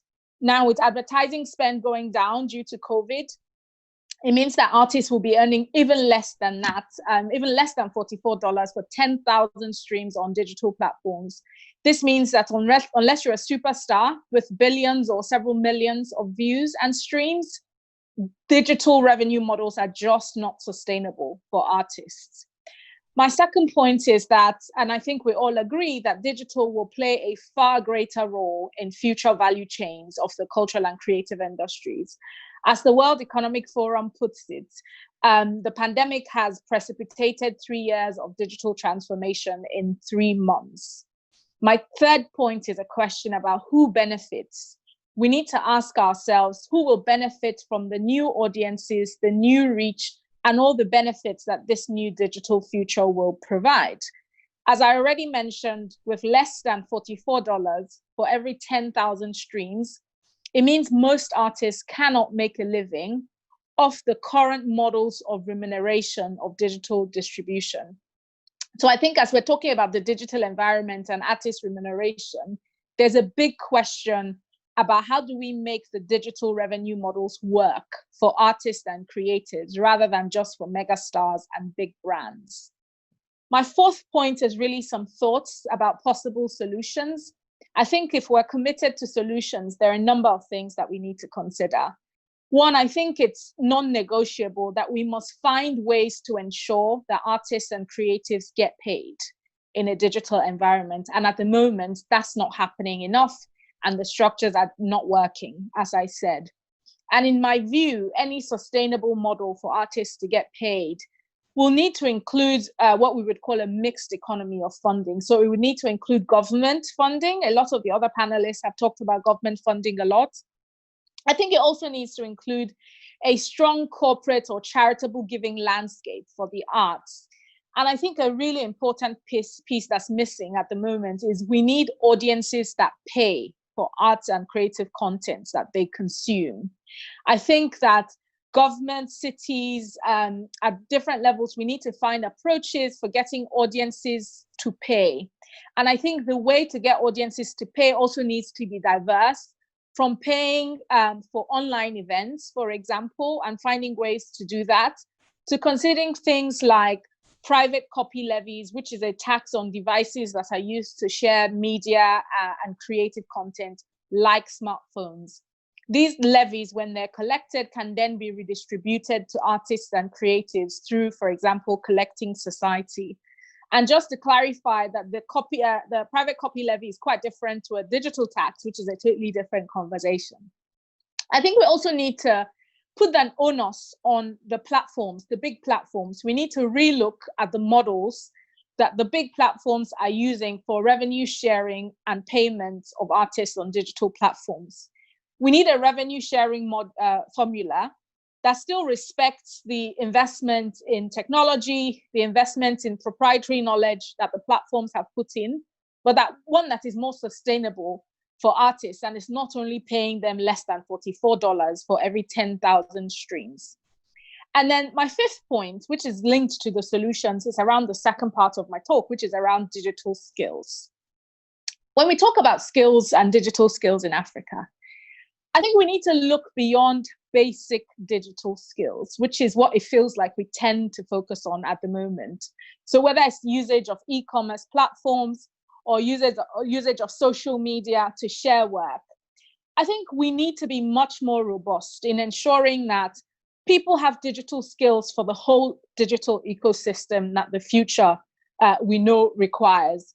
So I'm talking about things like artificial intelligence, machine learning, data science, augmented reality, virtual reality. And when I say we need to look beyond basic skills, I know basic skills are important, but these skills I just mentioned, machine learning and so on, these are the skills that will drive the shifts in the next few years. And because of the sophistication of the required skills, if Africa must compete in this digital future, unfortunately, short workshops, 3 to 5 day workshops, many of which I've organized myself as part of my job, they're just not going to cut it anymore. Because these skills will need to be developed through strong African leadership, strong institutional partnerships. We need a whole reform of our education system from basic to higher to TVET that will equip our young people with the skills that they need to take them beyond being consumers in this new digital world and take them beyond being low-level players in this new digital world to one that actually allows them build the infrastructure, build new products, build new ways of working that allow Africans and African creatives really maximize the opportunities that digital holds. In closing, my final point is that we need data on African trends. Whenever I'm looking at digital reports about trends in the creative and cultural industries, there's a lot of data out there, but very little granular micro-level data on Africa. And for us to benefit from the shifts in digital, we must do more, all of us, as African institutions, as African-focused institutions or departments. We need to understand the trends at a micro level on the continent. And it is only when we have that insight that we can start to think about how we can build better when COVID is over. Thank you very much for listening, and I look forward to any questions or comments that people have. Back to you, Chioma. Thank you, Ms. Ochai. And the questions, and certainly they will come, because one of the key points of this conundrum is how to monetize this digital shift and what are the new business models that are required to do it. Thank you very much for your conciseness and clearness in laying out these different key points related to what are the challenges in this digital environment towards which COVID-19 seems to be pushing us. I suggest now that we now move to the next session, which will give us some perspectives from a gender standpoint on artist rights, and that would also give us time ample time for discussion, questions and answers. You've been following it on the box of questions and answers. It's happening already, but we will have the opportunity to have sort of a more time for that. So, moving to Miss Samba Malong, who's going to be talking to us on gender perspectives on an artist right. Miss Samba, you have 5 minutes. Merci. Vous avez la parole. Bonjour. Merci. Bonjour, bonjour, Good Excellence. afternoon, Excellencies, ladies and gentlemen, will all protocol observed for this very positive initiative. Now, I am the director of Mama Yala Foundation, so allow me to speak about Cameroon. I can't speak about Africa in general, but Cameroon, even if we have our literary salon and with our incubator, Joko Labs. Now, in Cameroon, there was no lockdown, but there were some restrictions in movement, and that had an impact on the cultural activity. Some fairs, concerts were cancelled, and that has exacerbated artist vulnerability, but this was already endemic. Now, for female artists in particular, they are a minority, and because they are women, they are more vulnerable. I think that many panelists mentioned it, less social recognition.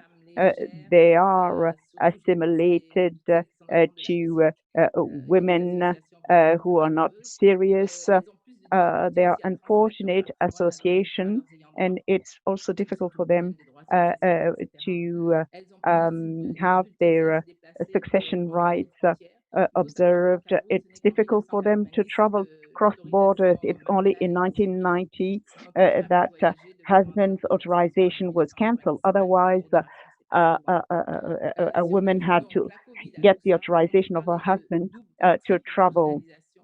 So you can speak about a marginalization which is threefold. They are more insecure with their income being reduced.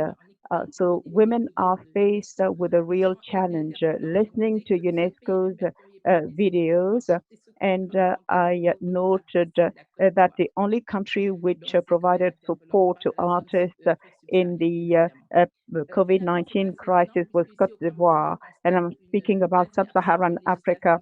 Well, it's not surprising because in Cameroon there is a total absence on the status of artists, so there is no gender approach.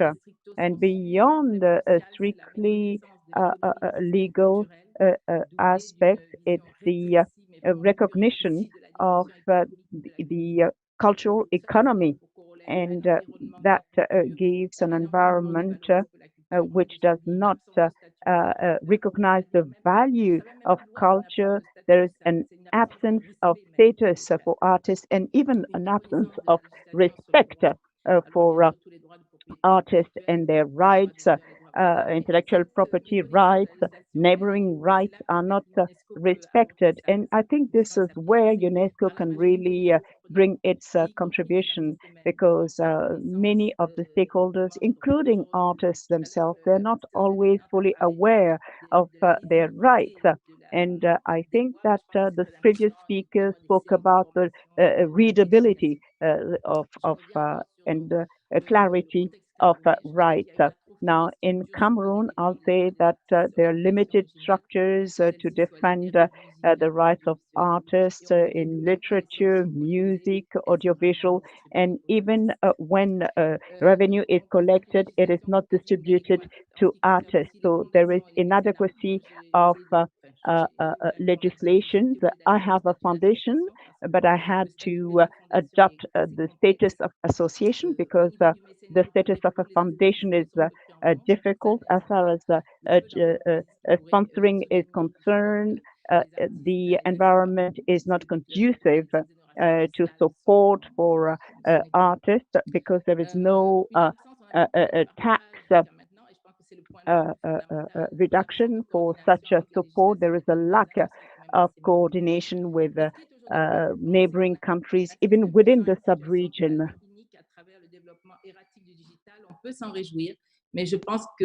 When we look at what's happening with digital technology, well, you might think it's a prospect for work, but we know that there are huge companies such as Facebook and Amazon that don't respect authors' rights and copyright and intellectual property. And this, of course, is despite the fact that it's the artists who are providing them with content. It's absolutely extraordinary that the artists aren't paid by them and that it's just the big businesses that make money out of it. Well, perhaps UNESCO could do something there, make sure that payments are made. But how can we provide better protection for artists' rights and so they can get some decent pay from their work? I think we need to have a paradigm shift. There can be relevant actions at a small scale, at a very modest scale, that will have an impact. We can do it by targeting stakeholders and key decision makers. I think we need to see things at an operational level, and we can't just sit back and complain that nothing's ever done. Of course, there isn't much done, but you still need to make sure that something is done. There may just be a tiny budget, but you can try and do something. So perhaps we could see culture as an economic factor that brings wealth. Of course, some people would like to say that culture is profitable, and we can prove it. We set up a small group for what it's worth. It's called GDPEC, and it's a working group for artists in Cameroon, and it's an inclusive approach. And it has all those who have a role, obviously artists, creative figures, galleries, private and public companies. And there is sponsors, patrons of the arts, other stakeholders. It's good to have a number of people who have funds and who should be shown that art is an attractive prospect and can be profitable investment. And we've got specialized bankers who can look at how to invest in heritage and cultural heritage. And we can call on bankers to have loans for artists, not just think that artists are bad debt. Obviously, it's impossible to find insurance companies that can even understand what's involved in art and culture and then provide insurance coverage. Of course, we mustn't overlook public authorities. It's difficult, but we can, as I said before, focus on the GAFA, and we can call on the public authorities to make steps so that GAFAs pay for the use they make of artistic and cultural content. And here I think that UNESCO could make a contribution by doing a review of the situation to have a stock taking and see what the situation is and what actions could be done in the future. This means you have to identify instruments that can help provide protection for creators. We can find best practices if they're around. There are some around. And then there's the question of gender equality. We need to look at initiatives and areas of expertise. And in the African continent, Mauritius is a good example. You can assess the impact of culture and show that taxes could provide funding for based culture. Of course, you need to provide support for cultural startups. There are some startups that really do have a cultural focus, and there UNESCO could have a role there. We need to set up training programs. Some could be online. There could be training program on copyright protection, authors' rights, and so on. Look at the role of culture in education, provide support for educational programs. When you look at any museum where we go around the world, we never find much on contemporary artists. So we have a plan to do something which can be presented on today's artists. A publication, they can be visual artists, writers, musicians, composers, and so on. So it's a broad scope. and we could have platforms, and I saw that there is an African fund for culture at UNESCO. There are prospects, so we need to see an African cultural market which is in common and get all our resources together and see what we can do together. Thank you very much, Madame Sam. Thank you for that inventory of points for action, not what you'd like to see, but it's really where action could be taken so that we could move ahead with issues that are relevant for artists and also for female artists, female creative figures. And we know there are specific problems in Africa for them. There's a problem of visibility, and you mentioned a number of points related to that. Now we've come to the end of the different presentations by our panelists, by our guest speakers. We invited them to speak about their view of the African continent. We've had it in English and French, and fortunately we have interpretation. I'd like to say thank you to the interpreters. Thank you to you too, madam. And I don't want to take up any more time. I think we have a nice opportunity here for a discussion session, and questions can be asked. We have people following the webinar online. And I'd like to point out that for those who are following on FaceTime or YouTube, please send the question via the platform and we'll present them to the panelists. We have a system so that questions sent via FaceTime or YouTube do get to us. So we have a little bit more time left for the discussion, which should be interesting. I would like to thank all the speakers for their presentations.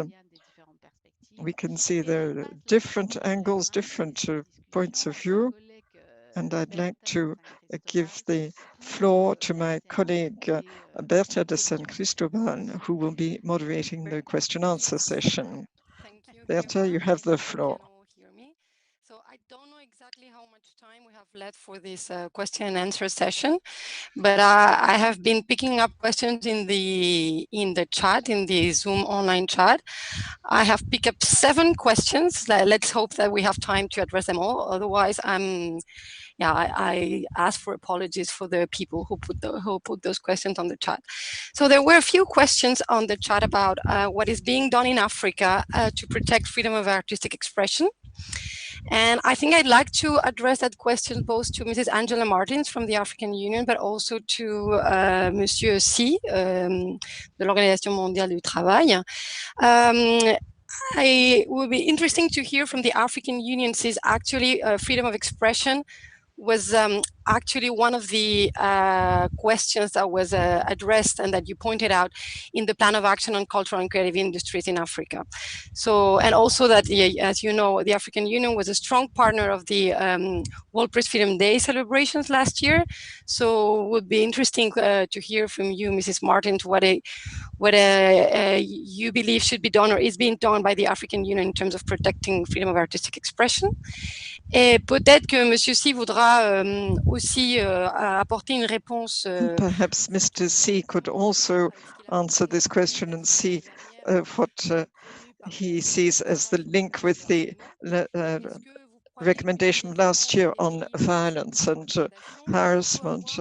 And do you think that this work, this cultural work, can have an impact on cultural freedom of expression and freedom of expression in general?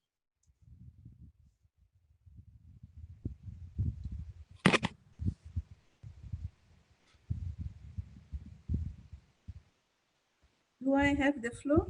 Yes, please. Go ahead, Mrs. Martens, please. Thank you, Mrs. Berta. Our role at the AUC, as you are aware, is to develop continental cultural policies.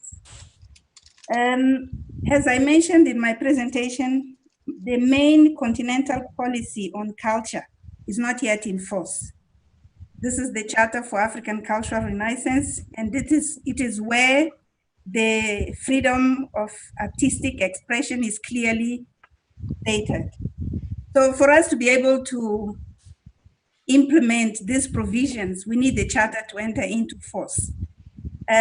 Once again, I would like to call upon all participants to assist the AU in getting this one member state that is missing in order for the charter to enter into force. Also, I feel that we need better collaboration between the sector, the arts, culture, and heritage sector, and policy and decision makers in the member states, so that they understand better our mandate and our role as artists. For instance, at the AUC, we have a forum, which is an artist forum called the Pan-African Cultural Congress. So from there, in this main statutory meeting of the AU, we get the views of the artists on the continent and their contributions into the policy-making role of the Commission. For instance, I mentioned about the AU Plan of Action on Cultural and Creative Industries. It came about through how do I put it? Through the Pan-African Cultural Congress idea to review this plan of action. So we held the Pan-African Cultural Congress in 2018, and they proposed to the AU Assembly so that it's reviewed to include new trends in the creative economy sector. And this is what we did. We reviewed this continental policy in line with the proposals by the Pan-African Cultural Congress. So I feel like if we jointly work together, we can get higher strides. Also, the proposal or the testimony by the Minister of Mauritius on how Mauritius has done in order to develop a law for the status of artists is something that we can learn from and move with it in the other AU member states. There was another question which was put to me with regards to, and it's linked also to this one, with regards to any additional instrument that the AU has developed for the implementation of the Charter. Yes, indeed, we have developed the implementation guide for the Charter for African Cultural Renaissance, which was also adopted by the ministers in 2018. So when we go to sensitize member states about the ratification of the Charter, we also present the implementation guide, which provides member states with a guide and ideas on how they can go about promoting culture and implementing the development of the creative economy on the continent. I think this is all that I had. I thank you. Thank you very much, Mrs. Martin. Monsieur C, vous voulez rajouter quelque chose justement sur le... Mr. C, would you like to add something about the possible impact of the recommendation on freedom of expression and the impact on the possible security or safety of cultural workers?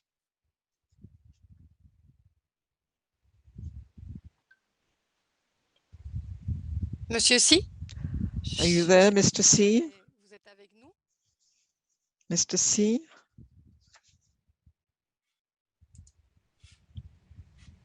Bon, dans ce cas, peut-être je vais... Maybe I'll switch to another question, and if Mr. C is able to connect later, he can take the floor. Monsieur C? Non? Il y avait une personne dans l'audience aussi qui regrettait à la a person listening.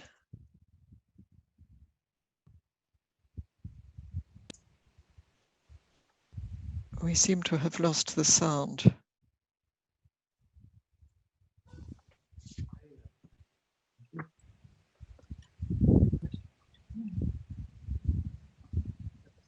We can hear you though. Sorry.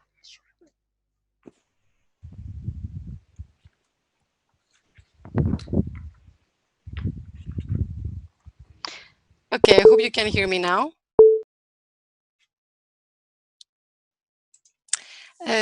So I was saying, il y a une personne dans l'audience qui exprimait As I was saying, there's a person in the audience who said it was unfortunate that there wasn't a platform in Africa that could attract cultural operators and artists. But the person also applauded the initiative of Visa for Music of Ibrahim, but he pointed out that such a platform needs to get input from the different players around the culture. We're obviously thinking of freelance people or small companies. It's a small economy there. And I wonder if Graham could tell us something about difficulties encountered there and what he sees as the prospects for setting up some form of support so that there can be more platforms such as yours. Obviously, more platforms around Africa. They don't necessarily have to be for music, but for other cultural activities as well. Brahim, est-ce que vous êtes... Brahim El-Masned, are you there?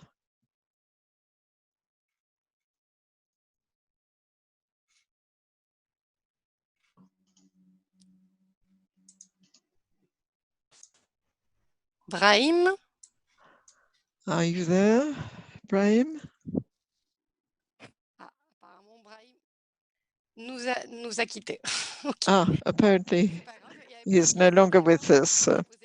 But there are plenty more questions. It doesn't matter. I'm sorry, this is Mr. C. I'm sorry, I had a technical hitch. Now, there was a question which was for me.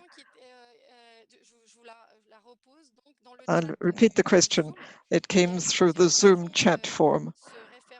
And there were a number of questions about what is being done in Africa to protect freedom of artistic expression. And Ms. Martens talked about the situation in relation to the African Union Charter. And I wonder if you could tell us about what impact the recommendation of the ILO on violence and harassment could be. Do you think this could have a positive impact on freedom of artistic expression and obviously freedom to create without censorship, freedom to work? Do you think there's a possible link between those two aspects? Thank you for the question, and thank you to the person or persons who asked that. Obviously, there is a link because there are connections. Now, the 1999 text on violence and harassment is related to freedom with trade unions and freedom of association. And we can see this being ratified in other texts by member states. And as I said, we have different measures within the ILO, and it is possible for artists to have better working conditions, to have decent working conditions. And of course, you will agree when I say that freedom and the ability to create works will extend if they have that. But as I said previously, it's now up to the artists to organize themselves in a structured way. I think it was the speaker from Zimbabwe who talked about unions and links and the number of apprehensions that some people had about trade unions. But I'd say you need to organize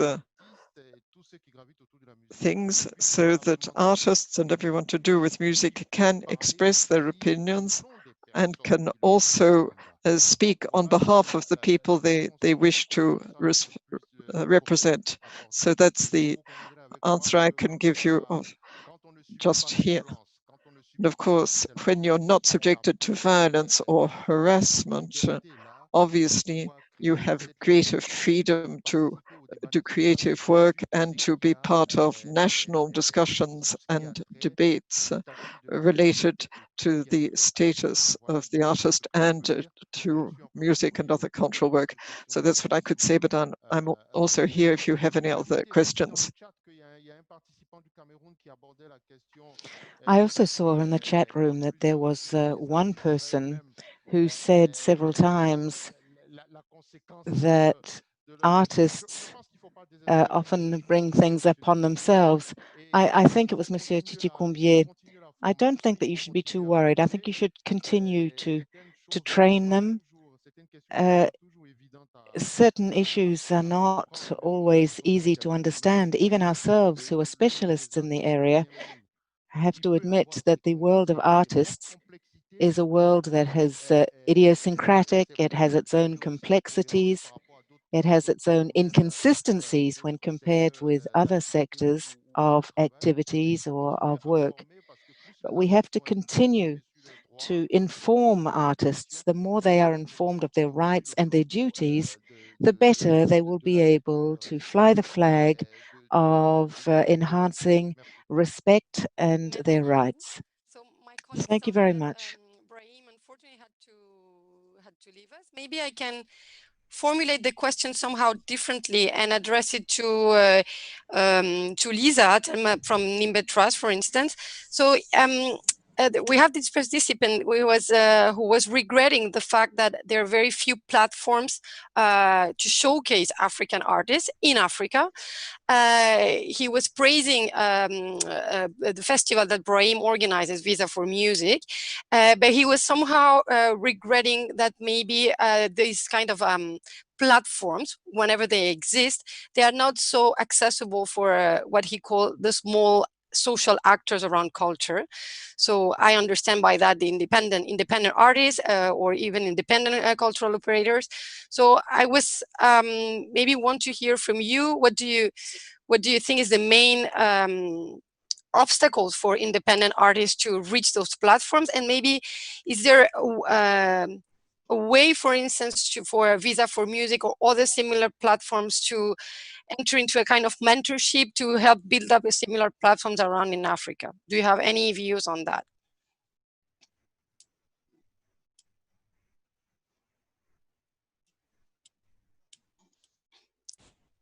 Lisa, are you with us?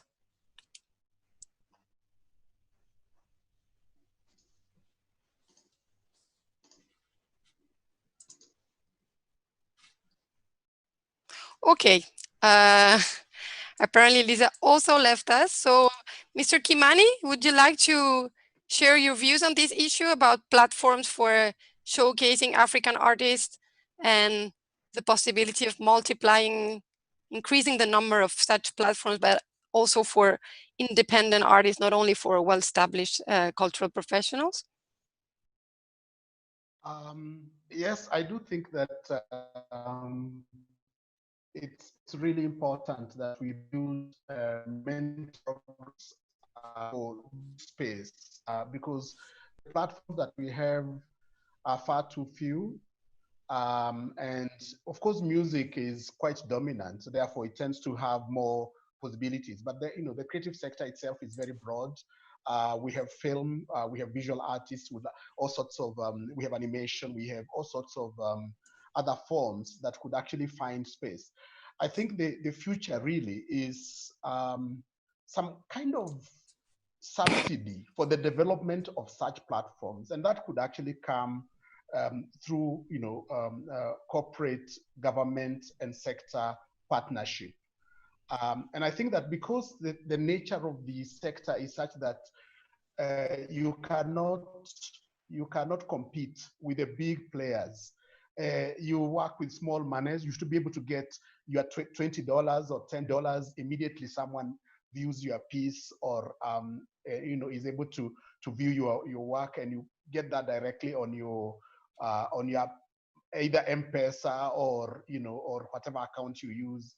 I think that it is building very deliberately through partnerships, but I also think that mentorship with the North and institutions can actually deliberately again support Africa in putting this together. And I think that it's a part of our moral, responsibility to be able to do this for the sector. So I think there is an opportunity, but I think it calls for collaboration, for partnerships. It also calls for sensitivity to the nature of the creative sector on the continent, that it's, sometimes it's quite small and very diverse, and we just want to be able to access, some capital, not too much, but at least a little bit, without being pushed to have bigger crowds, viewing our works. Thank you very much. There is also I think we only have time for 2 more questions. So I will put a question to Daniel and another one to Joma, and then we will resume with the concluding remarks from Mr. Tenderbogo. Monsieur Daniel Gomez, vous avez parlé de... Mr. Daniel Gomez, if I understood you rightly, you talked about legislation, you talked about the labor code that already exists, and one only needs to apply them to ensure that artists can prevail themselves of them. Could you tell us, for Senegal, what is this draft law? What on the status of the artist? What is it going to add? What is its value added to what already exists? Because when you were talking about artists and singers who already have some form of contract, either a formal work contract or an informal one. But what was the reason for having an overall law on the status of the artist? Was it to allow these artists to benefit from that type of law? There were quite a few comments in the chat room saying that you could not decide upon the price of a work of art or a song. So what does a law on the status of the artist add to the already existing labor law? And what prerequisite conditions would the artists have to fulfill to be able to avail themselves of them? Well, I was saying that about 82% already have some type of employer-employee contract. But we know that we also need to have something that will cover the status of the artist, because we have other creators that are not all linked to some type of collective work contract. It is recommended, but it doesn't always happen. And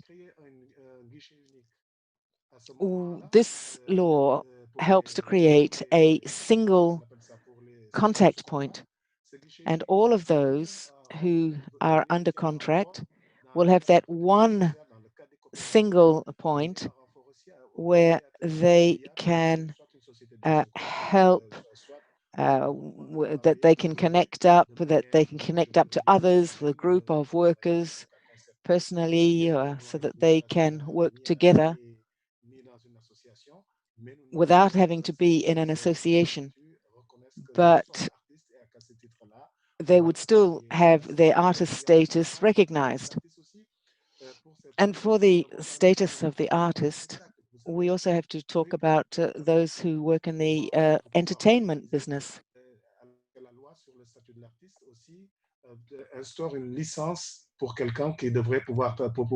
There should be a law for those working in the entertainment business, so that they have some type of license, and all of this can be more formal.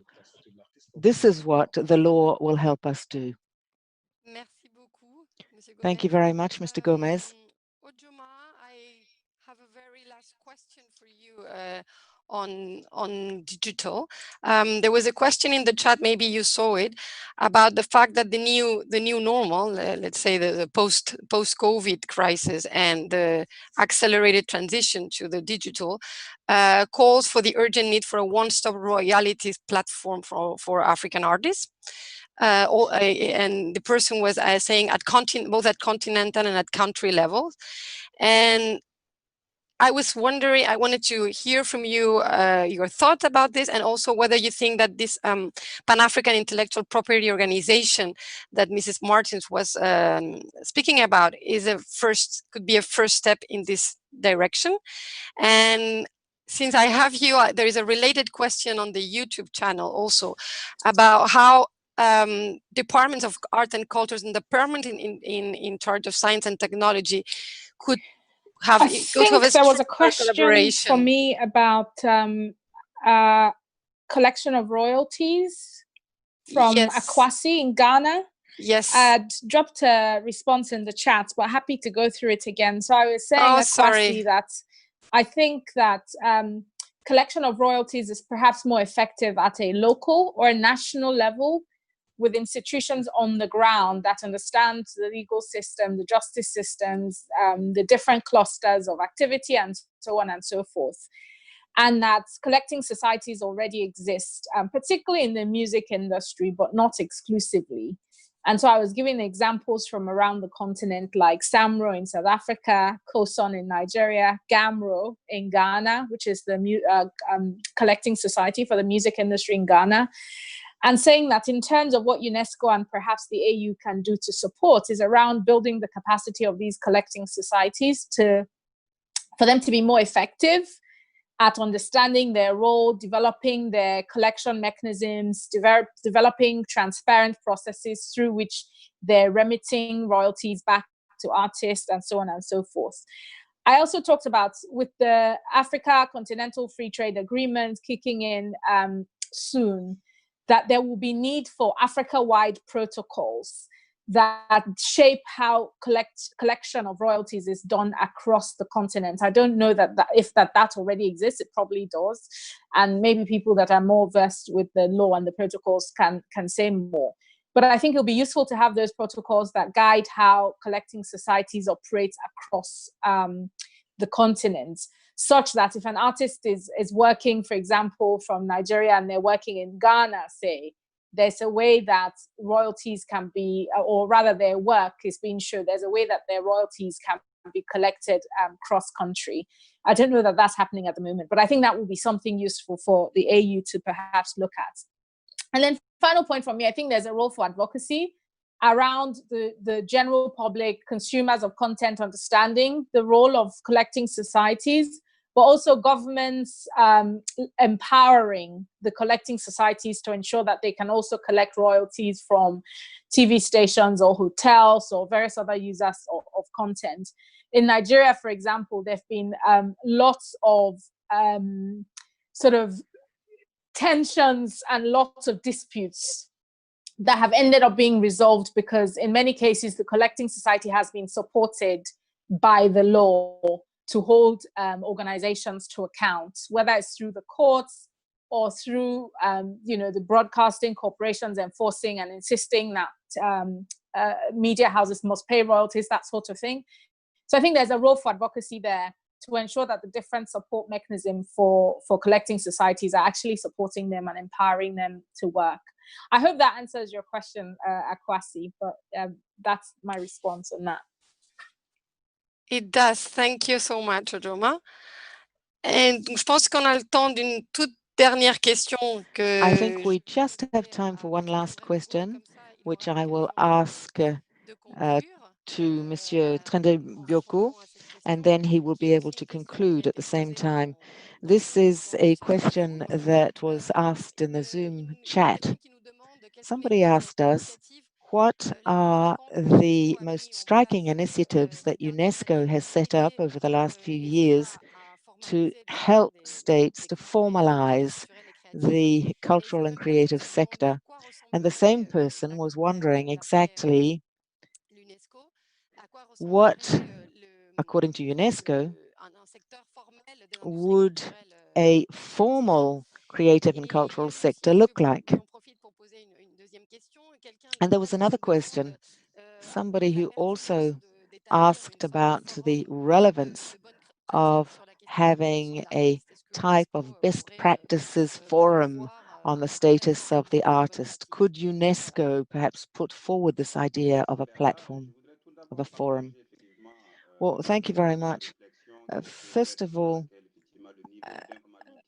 somebody said that normality in cultural activities will not be the same in the future. And Mr. Gomez reminded us in his speech that when artists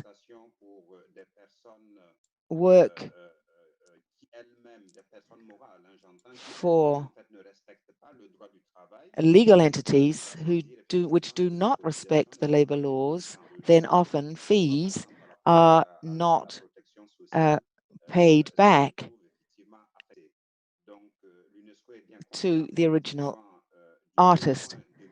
UNESCO is aware that there needs to be a better structuring of these the cultural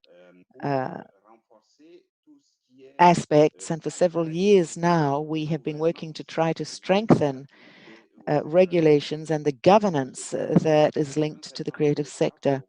We are helping a certain number of states to do a deep dive into these cultural issues to help them to better structure cultural companies, societies, institutions, so that they can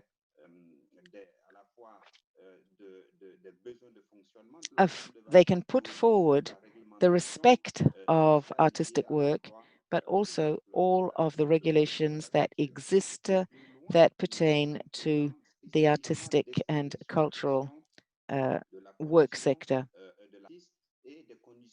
We're talking about the status of the artist and the status of the work. We have a program called the Archimede program, and any artists who wish to be accompanied by UNESCO can ask for UNESCO's help in looking at the framework of the status of the artist. And in this program, we stress the point that it's important to adopt an integrated, cross-cutting approach that involves several ministries, all the ministries that have anything to do with social protection, but also taxation, because all of this is inherently linked.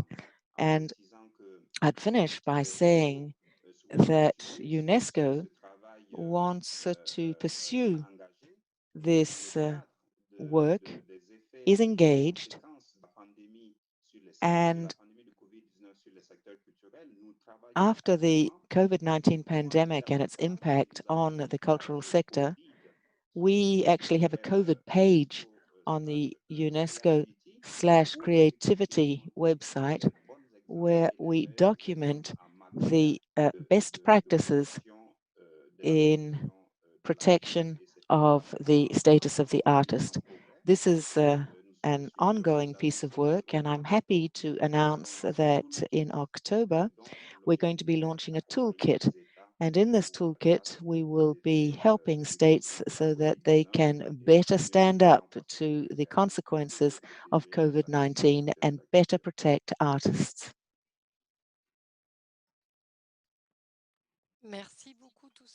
Thank you very much.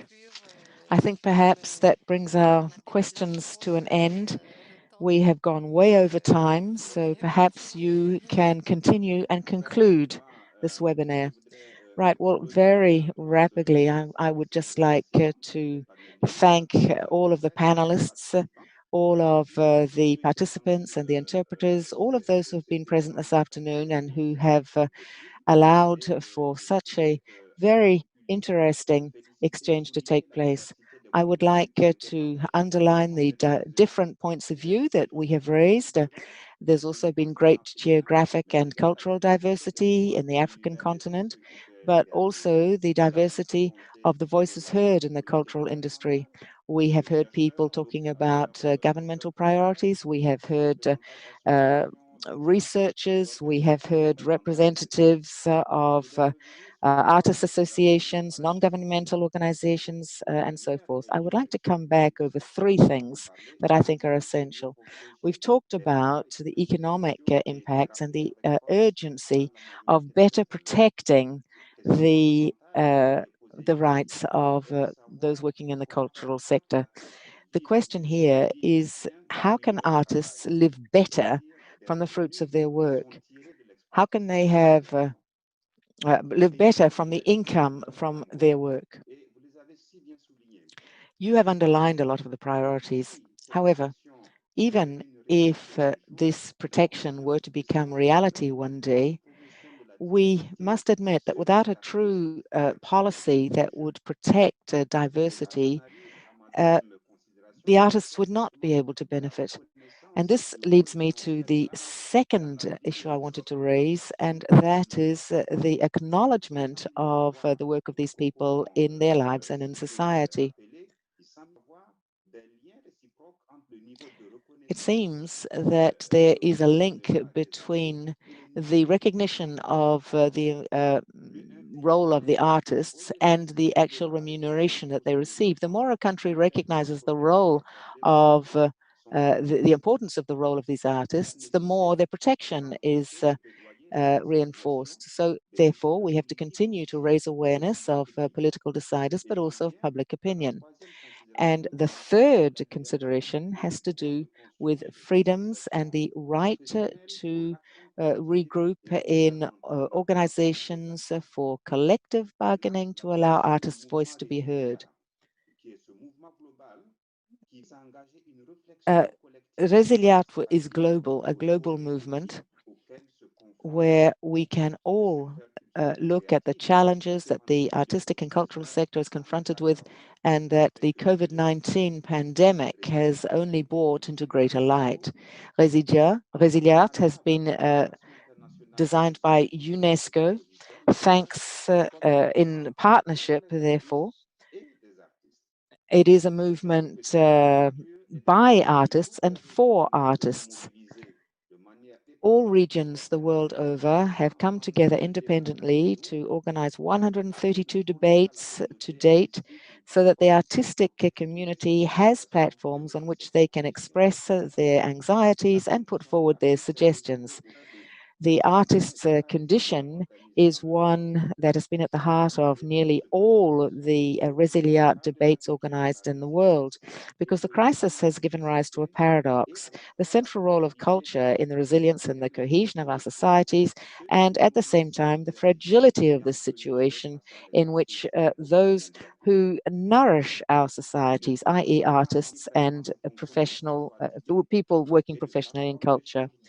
UNESCO would like to help reinforce norm standard setting, such as the recommendation of 1980. A lot of these last efforts mean that there is a better follow-up of these instruments. More than 100 participants of the 2005 convention have been called upon before November to come up with 4-month reports to tell us exactly what is going on in their territories. And in thus doing, they will be able to to tell us of the social and economic measures that have been adopted that factor in the condition of artists. The Secretariat has already received the reports of 9 African states that tell us of very interesting measures that have been taken. And we are confident that thanks to these types of participatory mechanisms of follow-up and dialogue, UNESCO will be in a much better position to be able to accompany member states in the setting up of measures that will improve the condition of the artist. Thank you once again for having participated. Thank you to the interpreters who have given of their time to help us understand each other. Thank you to all of our the participants, and thank you to all of those who have worked extremely hard during the last weeks and months to make this webinar possible. Thank you very much, and we will see you soon. Back to you, Guillaume. Thank you. Yes, yes. Thank you. Thank you, Toussaint.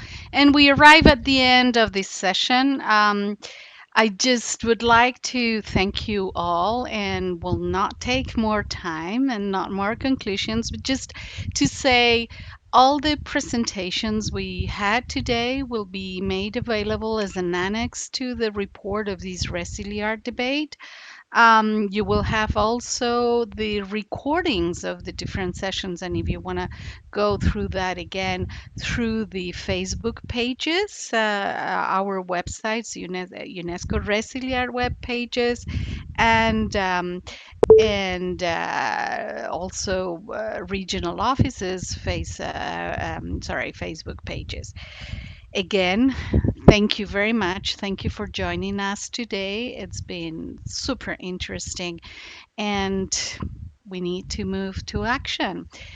Best to all, and sorry again for the issues we had at the beginning of the session with interpretation. As much as we get ready and prepare, there is always small glitches, or which made a big delay for us today. But I think it has been an excellent debate and much appreciated. Thanks to all, and bonne continuation.